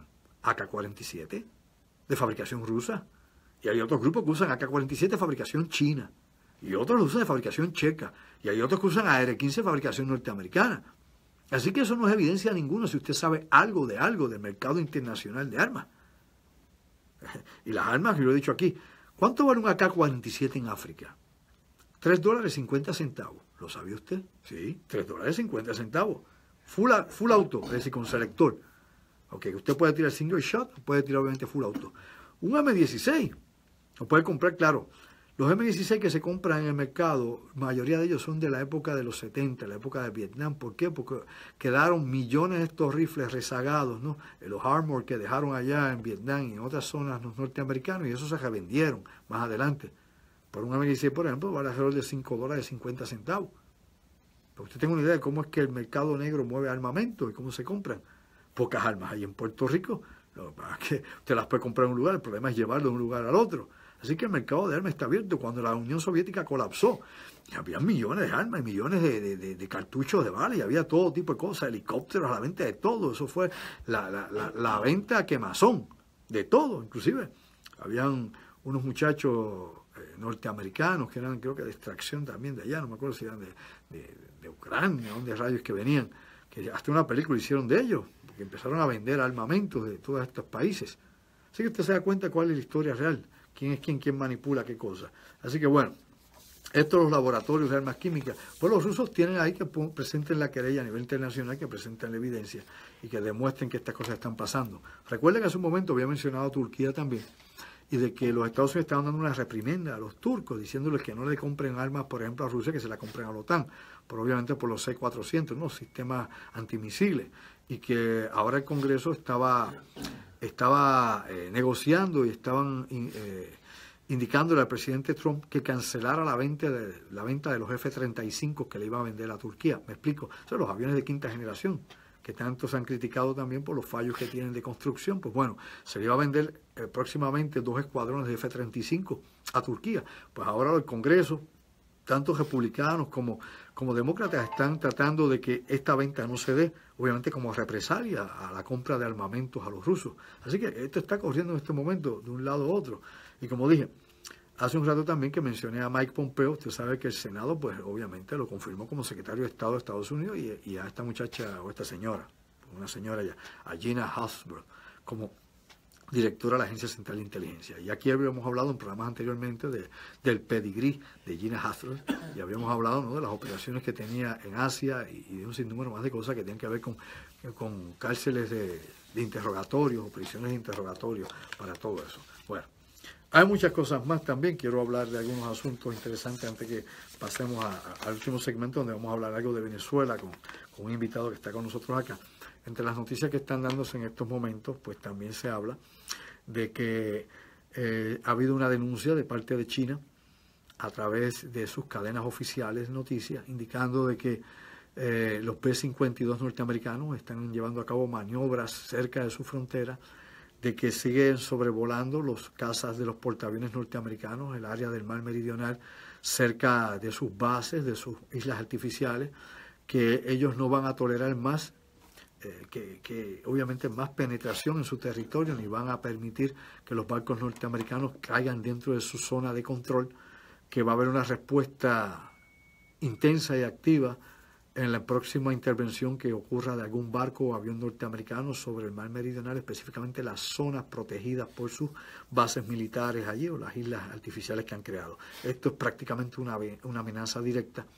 Y mientras le digo todo esto, es importante que echemos un ojo. Mientras pudiese resolverse tal vez la situación de Corea del Norte, si es que se resuelve, y esto no es un show meramente mediático, y es un aguaje o una estrategia de Kim Jong-un de cogerle zángano a quién sabe quién, porque todo es posible en este mundo, uno no sabe realmente qué puede hacer lo que hay tras bastidores.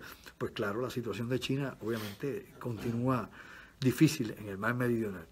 Por otro lado, también los rusos, la Cancillería rusa, indicó que no va a permitir otro ataque contra Siria. Me explico, para que me entiendan. Se sabe que eso lo habían dicho antes, y que antes del bombardeo reciente norteamericano habían dicho que hay un pacto de colaboración y protección entre Siria y la Federación Rusa, y que van a proteger, que esto viene de la época del papá de Assad y todo este cuento histórico que nos hacen. Y bueno, los norteamericanos atacaron, informaron, claro, a los rusos, llamaron a los rusos igual que la primera vez, igual que el año pasado, dijeron, saca tus cosas de allí, no queremos, ¿verdad?, guayarle la pintura a ningún avión ni a ningún vehículo, y tampoco, pues, que vaya a coger un cantazo a algún muchacho allá tuyo, ¿verdad?, algún bolchevique tuyo, así que saca a los muchachos de allí. Pero aparentemente ahora Rusia dice que no van a permitir ningún bombardeo en ninguna zona de Siria. Bueno, ahí están en estos momentos los drones norteamericanos llevando a cabo operaciones y no hemos visto que Rusia haga absolutamente nada. Si han derribado drones, los drones que han derribado dicen algunos que son drones de la CIA, otros dicen que son israelitas que han sido derribados sobre bases, por ejemplo, sobre bases militares sirias. Otros dicen que son del Estado Islámico y de otros grupos que son apoyados por las fuerzas occidentales, que tienen drones y que los están llevando, los están dirigiendo con explosivos hacia zonas militares del ejército sirio, o inclusive lugares que están ocupados por fuerzas rusas. Todo eso es especulación, todas son las cosas que se están hablando, que están sucediendo en esa región del mundo. Vamos a una pausa y regresamos un momento acá a la otra realidad, el último segmento, y vamos a hablar algo de Venezuela, entre otros asuntos de la más de interesante. Así que te digo, ¿sabes qué? Llévatela, pégala a Puerto Rico. Bien, mis amigos, regresamos acá a Radio Isla 1320 AM, la otra realidad con tu amigo Andrew Álvarez. Nuestro último segmento de hoy, hoy viernes 27 de abril del año 2018. Como siempre digo, el tiempo sigue corriendo, no perdona. El 1 de mayo, próximo martes, una marcha grande en Puerto Rico se espera, ¿no? Una protesta, un paro nacional, según algunos. Aquí ya han hecho varios paros nacionales y no se para nada, pero bueno, a lo mejor con Viagra. Pero la realidad es que yo espero que algo sirva de todo esto y que no sea violencia, que la sangre no llegue al río, y que pues nada, que algún día podamos realmente hacer una protesta que sea tomada en cuenta. No por los muchachos mandados, que es lo que yo le digo a usted, sino por los que realmente toman decisiones sobre la vida y destino de los puertorriqueños, no los que están en Washington, los Mr. Jamerson, los Mr. Wilson, los Mr. Spalding, los que deciden cuándo, cómo y qué se hace aquí. Porque aquí no se hace nada sin que aquella gente diga que se puede. Nada es nada, vuelvo a decirles, recalcarlo por enésima vez. Todo lo que se toma en Puerto Rico y se haga, sea el partido de gobierno actual, sea el Partido Popular cuando llega y sube también a la cachafita criolla esta, a la guachafita esta, lo que sea, todos obviamente siempre esperan por lo que le digan del norte, cuándo hacerlo, cómo hacerlo. Ese, lamentablemente, es nuestro estatus político, es la vida que vivimos nosotros, es la realidad aquí ahora, y no hemos salido de eso. Es un círculo vicioso que nos mantiene estrangulados, y que pues no puede crecer Puerto Rico, no puede crecer más. Es que no conviene que crezca más. Ya Puerto Rico dio lo que podía dar y Puerto Rico ha sido útil para diferentes campañas, sean las campañas que se dieron durante la Guerra Fría, fuimos en algún momento dado, ¿no?, la vitrina de la democracia y el capitalismo en el Caribe, vis a vis Cuba, con el socialismo y el comunismo y con todo obviamente el bloqueo que tenía económico.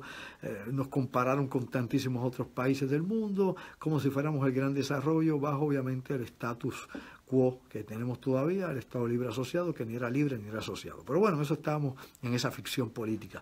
Esa era la realidad que hemos vivido, y con unos límites ya trazados, no únicamente los límites territoriales del pequeño archipiélago de Puerto Rico, de los 100 por 35 de la Isla Grande, de Vieques, Culebra, La Mona, de Secheo, Monito, lo que usted quiera, Caja de Muerto, Isla de Cabra, que usted quiera pegarle por ahí, da igual. La realidad es que pues no únicamente la limitación demográfica, sino las limitaciones de desarrollo económico, cuáles eran y qué cosas se podían hacer o no hacer en Puerto Rico, cuál era la inversión que podía ser viable para que Puerto Rico pues o fuera realmente autónomo o Puerto Rico pudiera obviamente generar riqueza. O sea, aquí había que haber unas limitaciones porque todo era finito, ¿no? Aparte de que no tenemos, para empezar, los recursos naturales necesarios, ni la materia prima para empujar realmente una industria que pueda hacernos autosuficiente en Puerto Rico, pues no, obviamente limitaron y nos enseñaron a ser dependientes completamente. Nos eliminaron la agricultura y aprendimos a traer el 85-86% de lo que se come por barco, por vagones, que nos lleguen aquí, obviamente, de barcaza, desde Jacksonville, Florida. Nos hicieron, obviamente, dependientes de todo lo que se fabricara fuera de la isla de Puerto Rico. Y las pocas manufacturas o fábricas que habían en la isla se fueron. Muy pocas cosas todavía se manufacturan aquí. La mayor cantidad, diríamos nosotros, el mayor volumen de fabricantes que habían en la isla la abandonó hace años. Algunos dicen que después de las 936, no señor, antes de las 936 ya había habido un cambio aquí radical en lo que era producción en Puerto Rico. Habíamos reducido enormemente la industria de la aguja, que era obviamente uniformes, zapatos que se hacían en Puerto Rico, la electrónica decayó, etcétera, etcétera. Pues como he dicho, no mencioné la agricultura, que siempre ha estado capa caída, lamentablemente. Yo creo la agricultura, yo fomento la agricultura, hasta la permacultura y otras opciones que pueda tener el pueblo para tener algún tipo de seguridad alimentaria. Y aquí todas esas cosas se planificaron fríamente para que Puerto Rico estuviera descalificado en todo momento, para que estuviera sometido a todo tipo de ayuda, ¿no? De ayuda social, ayuda económica, todo presupuesto necesitara obviamente dinero federal, para que aquí no pudiéramos hacer nada por nosotros mismos. Y es la verdad, haga un análisis realmente profundo de esto, sea crítico y se da cuenta de cómo es que ha sido esto montado, de qué forma y de qué manera. Y por otro lado, pues aparte de la dependencia del gobierno paternalista que siempre ha estado Puerto Rico sometido, pues bueno, nos quitan nuestro propio orgullo, sobre la autoestima del puertorriqueño. El puertorriqueño se deprime rápidamente. El puertorriqueño obviamente tiene una enorme inseguridad, por eso no nos atrevemos a hacer tantísimas cosas que podríamos tal vez cambiar, ¿no?, el derrotero de lo que tenemos en nuestra isla. Hay muchas cosas por hacer todavía aquí en Puerto Rico, muchas cosas. Bueno, un tema brevemente, antes de entrar en esto, no quería dejarlo pasar porque fue prácticamente una sátira, lo publicamos en mi página, Andrew Álvarez Chardón PhD. Recuerda que también esto está en mi canal de YouTube, Andrew Álvarez Chardón en YouTube, estamos transmitiendo en vivo y luego lo puedes ver allá en mi canal de YouTube nuevamente. Puedes suscribirte a mi canal de YouTube en andrewalvarez.tv, mis conferencias, la música de mi banda erótica. Próximamente venimos en concierto para que te pongas a gozar y pidas más. Así que todas esas cosas están ahí, como digo yo, relacionadas de una forma u otra como parte de nuestra labor. Importante, lo publiqué en mi página. ¿Por qué? Porque es que fue una sátira interesante. Ustedes saben que cogieron de broma la relación entre Emmanuel Macron, que es el presidente de Francia, y el presidente Donald Trump. Lo cordial que se llevan, lo cariñoso que son uno con otro, la simpatía que sienten uno por el otro, todas aquellas cosas, mientras que en estos días, usted sabe que hoy precisamente ya había reuniones con Angela Merkel, ¿no?, que obviamente es la primer ministra de Alemania, va a estar con Trump en estos días. Recientemente Trump canceló un viaje que tenía a Gran Bretaña para reunirse con Theresa May, que obviamente es la primer ministra de Gran Bretaña. Así con estas dos mujeres ha tenido problemas, son mujeres agayúas aparentemente. Pero Macron es un muchacho fino, un muchacho educado, o sea, Macron es un muchacho que le gusta, ¿no?, la alta alcurnia, le gusta ese tipo de cosas. Y pues se llevó muy bien con Trump. Acuérdese usted que aparte de todo ese figureo que pueda haber, y la pompa y toda esa cuestión, Estados Unidos y Francia tienen una serie de proyectos conjuntos en África, que va desde Libia hasta regiones centrales de África que habían sido colonias francesas durante la Segunda Guerra Mundial y después de la Segunda Guerra Mundial. Así que aquí hay una relación bien interesante también del manejo, ¿no?, de la situación de Irán también y la colaboración de Francia en muchas operaciones en Siria y en Irán. Así que hay intereses mutuos entre Francia y Estados Unidos, y ya que las relaciones entre Trump y Gran Bretaña, no son muy buenas en estos momentos, ha habido mucho roce con Theresa May, y lo mismo está ocurriendo con Alemania. Y Alemania, pues la crítica sigue siendo que Alemania sigue decayendo, ¿no?, en su colaboración con la OTAN. Fíjese que no se relacionó directamente, aunque dicen que hay armas químicas alemanas, como dije, según los rusos allá en Siria. La realidad es que Alemania sigue desmejorando y disminuyendo su capacidad militar. Se supone que Alemania había un plan para repotenciar el ejército y que en los próximos 5 años el ejército alemán subiera a un nivel de poder, no, inclusive intervenir en operaciones internacionales. La realidad es que el último reporte que se da al ejército alemán es que está por el piso. Bueno, cosas están pasando. Bueno, conmigo esta noche acá, no únicamente un amigo, sino mi primo. Este es mi primo hermano, Julio Chardón. Julio es ponceño, pero se crió gran parte de su vida en Venezuela. Julito, bienvenido acá, como digo yo, Julio. Gracias, Andrew, gracias. Julio, dime por aquí, ¿cuántos años viviste en Venezuela de niño y luego de adulto? De niños, 15 años. Hasta los 15 años estuviste en Venezuela. O sea, de 15 años estuve viviendo allá hasta que vine acá a estudiar universidad. Ok, y luego regresaste a Venezuela. Y luego regresé hace 14 años. Estuve 14 años atrás. Ahora acabas de llegar de Venezuela recientemente. Acabo de llegar en noviembre. O sea, en noviembre... Ahora pasaba el 2017. Te saliste de una tormenta para llegar a un huracán. Exactamente. Anda, cara, Julio. Desastroso, pero... Sí, bueno, pero estamos vivos. Bien. Julio, yo quiero hablar un par de cosas contigo. Yo sé que hay cosas Sí. que todavía no puedo hablar sobre Venezuela contigo. Y yo confío en lo que en tu palabra. Yo confío, Sí. obviamente, por la relación familiar, Claro, porque sé claro, lo que has claro vivido. que sí. Ajá. Esto, ¿no? En contacto con tu mamá, con tu papá, que en paz descanse, que era mi tío. Y todo lo que, lamentablemente, las vicisitudes que tú has vivido en Venezuela. Sí. Y sé que hay una serie de restricciones terribles. Y que en estos momentos, pues, tú obviamente tienes cosas en Venezuela que, pues, debido a eso, hasta que no se resuelvan esos asuntos en Venezuela, hay cosas que no puedes hablar por la radio. Correcto. Pero dime acá, desde un punto de vista no político, porque yo sé que tú en Venezuela ni eras de un partido ni del otro, que Correcto. tienes amigos chavistas, De los dos bandos. tienes generales chavistas, amigos tuyos, También. o sea, militares dentro del gobierno de Chávez, de Maduro, Sí. que son tus amigos, compañeros de estudio que también son chavistas, de la También, Revolución Bolivariana, o sea, que no te pueden acusar de que tú eres, que tú eres No, del no, lado no. opositor. Correcto. Okay. De hecho, tenías contratos con el gobierno también de Chávez, así que vamos a hablar. Pero tú, Permanentemente. claro, tú viviste Venezuela antes de Chávez, Antes y después. durante y después. Es correcto. Ok. Dime, cuéntame algo de Venezuela. ¿Qué podemos saber de Venezuela acá en Puerto Rico que no nos digan los medios de noticias? Bueno, la gran mayoría de las cosas reales no aparecen como son. Okay. Se ocultan, bueno, muchas cosas. Hay muchas Así cosas se te que quedó son- el acentico ese venezolano, se te quedó. No, eso dicen, pero no, ¿qué más? Dime, cuéntame. Todavía. Ajá. Bueno, nada, claro, un cambio muy drástico Sí. desde antes de Chávez, cuando Chávez y después de Chávez. Sí. Todo en vez de, como digo yo, como al principio hubo muchísimas cosas buenas, Ajá. algunas cosas regulares, hasta que después cuando pasó pues el último gobierno ahora, De Maduro. pues ya fue de Maduro, exacto, pues fue ya el debacle. Ok, hay una gran diferencia entre el gobierno de Maduro y el de Chávez. Sí, en el de Maduro, pues, perdón, en el de Chávez, que es el primero, Ajá. pues muchísima gente tenía muchas esperanzas por las diferencias sociales que habían allá, sobre todo. Sí, sí. Si el rico es De rico, el muy pobre es ricos pobre. o muy pobres. Exacto. Y entonces fue lo que lo llevó al poder a él, pues tratar de echar para adelante por las clases pobres. Claro. Y entonces pues hubo muchas promesas, se empezaron muchos proyectos por las muchas ambiciones que él tenía, Sí. pero lamentablemente, como todo, cuando agarra mucho poder, Sí. mucha gente sin conocimiento y sin preparación, pues entonces empiezan a buscar pues asesores de aquí y de allá y se van distorsionando las cosas.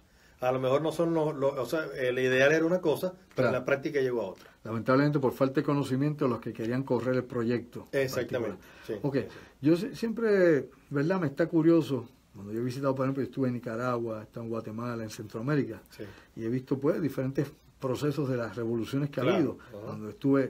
Cuando los sandinistas, cuando estuvieron en el poder, luego estuve en otras ocasiones, y he podido comparar cosas, cambios a través del tiempo.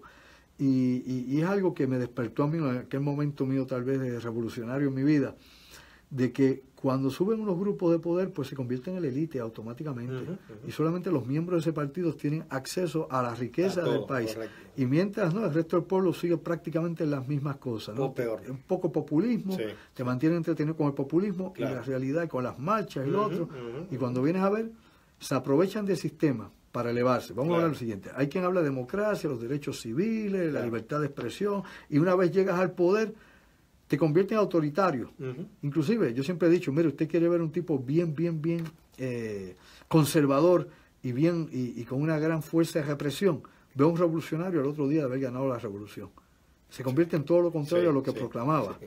Ok, eso lo vi yo, por ejemplo, en Ajá. estos países donde vi que unos grupos obviamente se enriquecieron de la noche a la mañana al Sí. tomar el poder, le confiscaron a medio mundo sus tierras, a medio mundo sus negocios, pero luego entonces los repartieron entre sus cercanos. Entre ellos mismos. Y estos se hicieron los dueños de las fincas, los dueños de la producción, y hasta el día de hoy, lamentablemente, ese tipo de oligarquía, ese tipo también de sociedad controlada sigue sucediendo. Sí, y lo lamentable, Andrew, que es que crean demasiado resentimiento entre la misma población. Porque antes, por ejemplo, todo el mundo en Venezuela se quería, había un respeto, aunque había diferencias de clases sociales, pero había un respeto. Ahora ya uno no podía ir. En los últimos años, uno iba a un campo donde veían a uno pues con otra cara, como que ellos tenían más derechos que los demás. O sea, no había educación, no había algo, como dice, pues escalonado. Ok, tú que eras puertorriqueño allá, criado en Venezuela, ¿se te veía diferente? Sí. ¿Se te veía diferente? Totalmente diferente. Como un extranjero allí. Sí. ¿Tú estás casado con una venezolana? Estoy casado, sí, con una venezolana, correcto. Ok. Sí. Y como he dicho, has vivido en Venezuela 20 y pico, casi 30 años. Exacto, de 50 años, por lo menos 32 años allá. En Venezuela. En Venezuela, sí. ¿Tenías negocio en Venezuela? Negocio en Venezuela, sí. Tenía ya negocio de construcción de pozos profundos y bombas, lo mismo de aquí. Y una finca también, la más productora en caballos puros. A nivel nacional.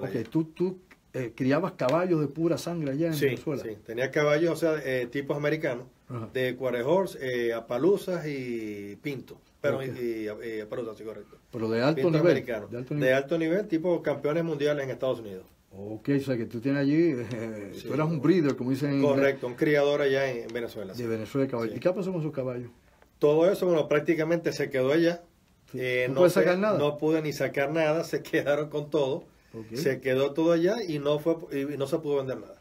Yo recuerdo, ¿no?, que tu papá, que en paz descanse, mi tío, y mi abuelo, tu abuelo, claro, pues ellos hacían pozos aquí. La familia Chardón era famosa en Ponce porque hacían pozos profundos para el Departamento de Agricultura, para desarrollos industriales, etcétera. Sí, desde el año 24. Claro, en 1924, claro, nuestro abuelo que estudió en MIT, Ingeniería Mecánica. Correcto. Y bueno, como él estudió allá, su primo hermano, Fernando Chardón, que fue secretario de Estado, fue general también de la Guardia Nacional de Puerto Rico, fue militar toda su vida, y también don Luis Ferré, que era amigo de la infancia de él. Pues bueno, aunque nuestro abuelo estuvo en los cadetes de la República y le cayeron a tiro allí en la masacre de Ponce, en aquella época, los 30, pero bueno, eso no quitaba que fueran amigos. Don Luis Ferré, que era estadista, y él eran muy buenos amigos. La cuestión es la siguiente. Nuestro abuelo hacía pozos, y de eso siempre nuestra familia hacía pozos. Eran ingenieros, hacían pozos. Y la historia de la familia de los Chardón, y esto lo comparto con los amigos que nos están viendo ahora, es que el sistema, por ejemplo, y hay que buscar la historia, y yo me ocupé de eso, el sistema, por ejemplo, el sistema de irrigación de la isla de Córcega, lo hicieron los ingenieros Chardón. Los Chardón en la época napoleónica. O sea que desde la época de Napoleón, nuestra familia venía relacionada con el agua y con la agricultura. Que eso ha venido generación tras generación, siglos tras siglos. Qué cosa más grande, cosas se heredan. Bueno, a lo que voy con esto, Julio, tú tenías unas máquinas de estas enormes, de varias toneladas, que las llevaste aquí para hacer pozos. Sí, máquinas de última tecnología en perforación de pozos profundos. Exacto, rotativas. Rotativas, sí. Estas que parecen grúas. Ok, tú las llevaste de Puerto Rico para Venezuela. Exacto, Estados Unidos a Puerto Rico, y me llevé varias para Venezuela. ¿Cuántas te llevaste para Venezuela? 3. ¿Y puedes sacar alguna de Venezuela? Ninguna. Todo lo que entra allá no puede salir. O sea que para que no escape el capital de Venezuela, para que no escape el equipo de Venezuela, pues obviamente hay una prohibición del Estado. Correcto. Para que cualquiera que tenga su negocio, tenga su maquinaria, una vez llega al territorio venezolano, no se pueda llevar. Correcto. O sea que te lo confiscan prácticamente. Prácticamente, sí. Okay. O sea, tus caballos, tus máquinas. Todo, finca, caballo, maquinaria, esfuerzo, años de trabajo, todo. Y trabajando para el gobierno. Oh, qué cosa grande. Trabajando para el gobierno. Y esta es la verdad, le gusta que no le guste. O sea, esto no es propaganda en contra de Maduro, es la realidad que está pasando, y usted verifique, bueno, yo le invito, meta mano, busque las cosas para que despierte y se deje la bobería. Te pregunto, por ejemplo, Julio, tus cuentas de banco en Venezuela. Allá se quedaron. ¿Tú no puedes sacar un solo centavo de Venezuela? Un solo centavo, porque hay prohibición de lo que le llaman allá ley de ilícitos cambiarios, que todo ya se genera en bolívares. Entonces, no es como aquí que se genera en dólares, y hay la libertad que uno tiene derecho, o sea, como ciudadano, y la democracia que hay, con sus virtudes y sus pros y sus contras, pero uno, por ejemplo, se va para México, se va a República Dominicana, se va a España, a cualquier país, y lo que uno se ganó con su esfuerzo, puedes cambiarlo y te fuiste y ya. Allá no. No puedes cambiar moneda. No, tú tienes que agarrar, pedirle un permiso al Estado. Ok. Depende de donde tú vayas a viajar. Claro, si son los países bolivarianos de ellos, te aprueban el máximo. O sea, si vas a Ecuador, por ejemplo. Exacto, Ecuador, Bolivia, Argentina, Cuba, los países que ellos tienen, Nicaragua. Si sales a alguno de otros países, normalmente, creo que era últimamente, la cantidad anual, te aprueban el máximo $500. $500. Y si tú tratas de cambiar, que ahí había el mercado negro, si tratas de cambiar moneda venezolana a dólares y te agarran haciendo transferencias o algo, pues son de 4 a 6 años de cárcel. Ok, o sea que te quedó, lo que ganaste en Venezuela todos estos años se quedó allá. Todo está allá invertido. Sí, tierra, propiedades, fincas, maquinaria, todo. ¿Y te han robado? ¿Cómo? Lo que se quedó, ¿te lo han robado? Pero que, bueno, no sé nada todavía. No sé si queda algo. Desconozco completo. Oye, yo te pregunto lo siguiente, yo tengo otros amigos venezolanos. Lamentable. Aparte tú que eres mi primo hermano, pero tengo amigos venezolanos también. Y tengo uno que me contaba de un alcalde de un poblado allá que el tipo pues no tenía nada y ahora tiene hasta un jet privado y todo. Bueno, yo tengo amigos míos personales. ¿También tú? Sí, que por lo menos estudiamos de sexto grado juntos. Cuando yo regreso a Venezuela hace 14 años, no tenía ni para comprar una caja de cerveza en un cumpleaños. Mi madre. Y en 3, 4 años ya tenían avión privado, jet privado y todo. ¿Cómo es? ¿Cómo lo estás oyendo? ¿Con dinero de quién? Del Estado. O sea, esa es la élite de nuevo que yo menciono que se monte. Y el correcto, que no crea esto, que eso lo verifique. es lo que llaman allá los enchufados. Los enchufados. Los enchufados, sí. O sea, que aquí el que hace la ley hace la trampa. Sí. O sea, que en todas partes del mundo no importa. Y eso todo rota, estás hoy enchufado, mañana no, y aunque seas de ellos mismos, eso no tiene día de entrada ni día de salida. Wow. Y esta situación que hablan, por ejemplo, en Venezuela se han encontrado nuevos yacimientos de petróleo. Sí. Y ya no es el petróleo pesado. Habla un poquito de eso. Es cierto, bueno, sobre todo en la zona donde yo vivía, Maturín, Estado Monagas, pues se encontraron últimamente pues los yacimientos más grandes casi a nivel mundial de reservas de petróleo. O sea, wow, más que la zona de Maracaibo, que zonas pues de Arabia y otros sitios. Lo que pasa es que como se han sacado y han quitado todas las industrias que había multinacionales, las extranjeras que trabajaban y traían la última tecnología en petróleo, pues entonces han decaído. Y entonces un ejemplo del 100% que tenían estarán operando un 15%, como mucho. Ahora van a necesitar a los chinos que entren allí. No, ni los chinos han hecho el desastre y prácticamente lo que es supermercados y todo se han quedado con eso. Los chinos son, como digo, todo de mentira. Son un tigre de cartón. Exactamente. Van allá, van contratados, incluso tratan malísimo a los propios venezolanos. No me digas. Sí. O sea que la relación con China no ha sido buena. No. Es buena para el gobierno. Con una deuda enorme. Exacto, una deuda, pero millonarios que creo que están endeudados como por 100 años. Pero los chinos han sido muy astutos, han endeudado a los americanos, a los venezolanos, están todo el mundo. Como por 100 años en petróleo endeudados. Wow. Entonces llevaron allá a hacer un ferrocarril que atravesaba el país completo para carga, para cuestiones, muchos proyectos que tenían pensado de Chávez, de vivienda, de todo eso se cayó. ¿Con los chinos? Con los chinos. Bueno, todavía están allá en Nicaragua esperando el segundo canal, el canal que va a competir con el de Panamá, que alegadamente lo van a construir los chinos. Y lo que es la segunda vez que yo fui ahora a vivir a Venezuela, hace 14 años, lo que me impresionó fue que todo lo que era alimentos y supermercados, todo el mundo decía, vamos para los chinos. En vez de ir a un supermercado, los chinos. Y yo, ¿qué serán los chinos? Todo el mercado completo y en cuestión de una cuadra habían 10 supermercados y todo es comandado por chinos. No hay un venezolano ni nada. Un todo monopolio. Un monopolio, correcto. Wow.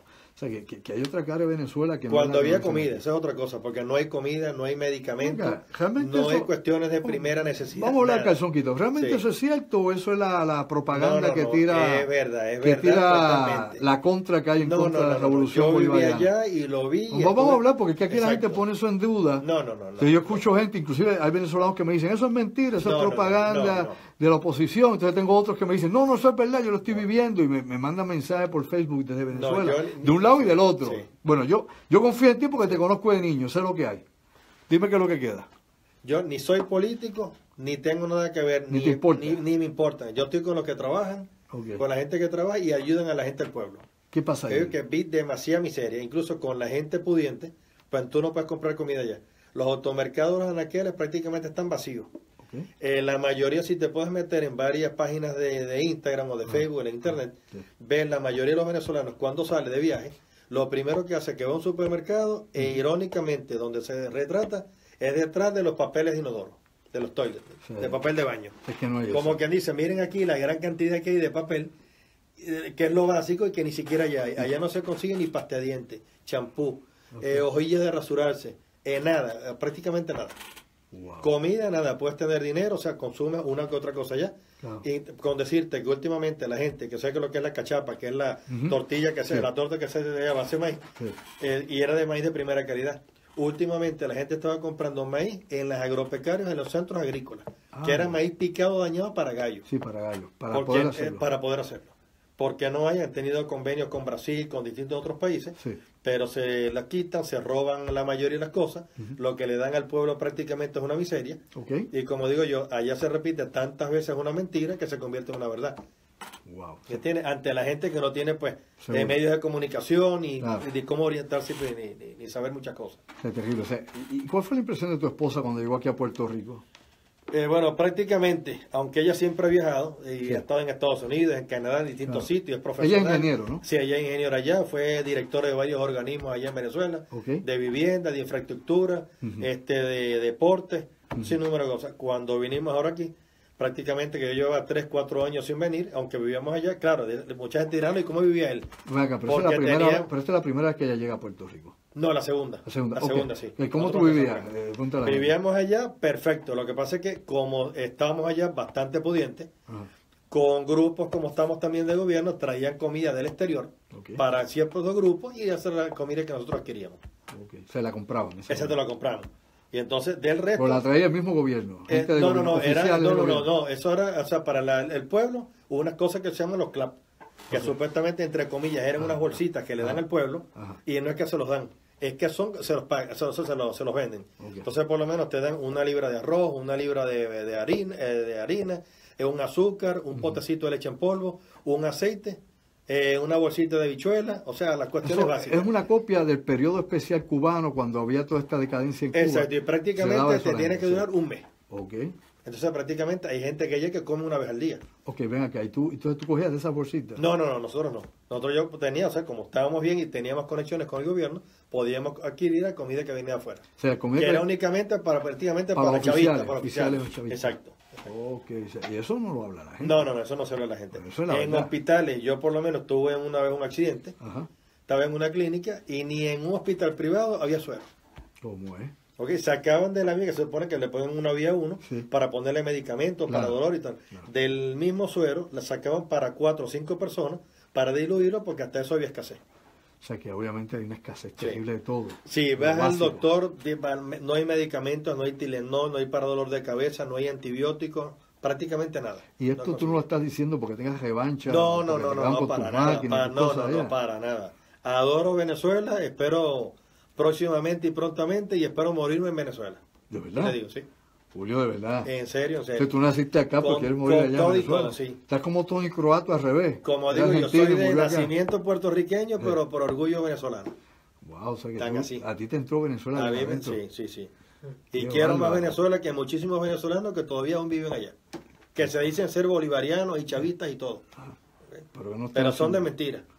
Yo digo, porque les encanta el ser venezolano, les encanta el chavismo, odian los americanos, pero les encanta estar en Estados Unidos, comprarse buenos zapatos, Levi's, tener las propiedades y las cuentas de banco allá. Bueno, inclusive, sé que es así, ya se está acabando el tiempo. Hay generales, hay oficiales, hay de todo en el gobierno y todas las familias las tienen fuera del país. Sí, eso es normal. Eso es increíble. Sí. O sea, con sus familias sacan del país. Usted viene a ver, está viviendo el tipo con la chilla o con otra, con la querendona, pero entonces la mujer, los hijos, los nietos, todos los mandaron fuera del país. No son bobos, señores, no son bobos. Bueno, Julio, después quiero hablar contigo aquí en algún momento. Como tú dices, despierta gente. Sí, despierta, así mismo despierta durmiente. Te digo algo, Julio. Más adelante quiero que hablar contigo porque tú sabes que en Puerto Rico hay una necesidad de agua. La gente no lo sabe, pero aquí obviamente tenemos que siempre ha habido, siempre. Y yo quiero hablar un poco sobre eso contigo y de la reconstrucción del país y de los sistemas obviamente en Puerto Rico, a lo que tú estás muy bien relacionado. Y caramba, acabo de enterarme que tengo un primo que es más venezolano que ponceño. Mira que eso es difícil, que un ponceño, es difícil. Que un ponceño diga que es más venezolano que ponceño y que puertorriqueño. Eso es dificilísimo. Pero bueno, gracias Julio por haber estado conmigo acá. No te veía hace años, chicos. Sí, tenemos unos cuantos años. Sin vernos, de verdad 6, que 7 años que no nos veíamos. Cualquier cosa, bueno, se pueden comunicar contigo, me pueden llamar al 787-225-2114. Para todo lo relacionado con agua y perforaciones y reactivación de pozos. Qué chévere, con mucho gusto. Tú trabajas comunidades, sectores rurales, y los pozos gente que se quiera preparar todo. pozos viejos que los quieran rehabilitar. Okay. Ahora después del evento de María, que hay muchas comunidades que se quedaron sin agua, sí, porque aquí eran, ya que empieza la época nuevamente pues de huracanes, y quieren pues mantener pues unos sistemas pues seguros, confiables, pues, que no dependan de cuestiones públicas. Qué bien, eso está muy bueno, así para los que son preppers, que están preparados para lo que venga. Bueno, mis amigos, hemos llegado al final del programa. Agradecemos a Julio Charlón, que estuvo conmigo aquí, Charlón Rubero, la mamá de Orocovi, sí. No es de Venezuela. Y acá obviamente a la Rosa de los Vientos por darnos el tiempito como siempre. Omar, que nos ayudó acá con la transmisión a YouTube. Carlos Figueroa, que no sé si está o no está por ahí, el webmaster. Ay, mi madre. Y bueno, mi productora Enis Bay, un abrazo. Ya vamos para allá ya mismo. Yo espero que esté allá tranquila con los niños en casa, con los perros, con los pájaros, con todo lo que hay en casa, los gatos. Y a ustedes, que son la razón de ser de La Otra Realidad, gracias como siempre por su atención. La próxima semana estaremos hablando de otros temas. Se quedó el Papa, se quedaron los exorcistas de la Iglesia Católica, los 250 sacerdotes que estaban preparando para la nueva orden de exorcistas, entre tantísimos otros temas de la mar de interesante, pero ya iremos con esas cosas trascendentes en la próxima edición. Así que te lo digo una vez más. Gracias por estar conmigo y ¿sabes qué? Sayonara. Gracias, mis amigos, por su atención.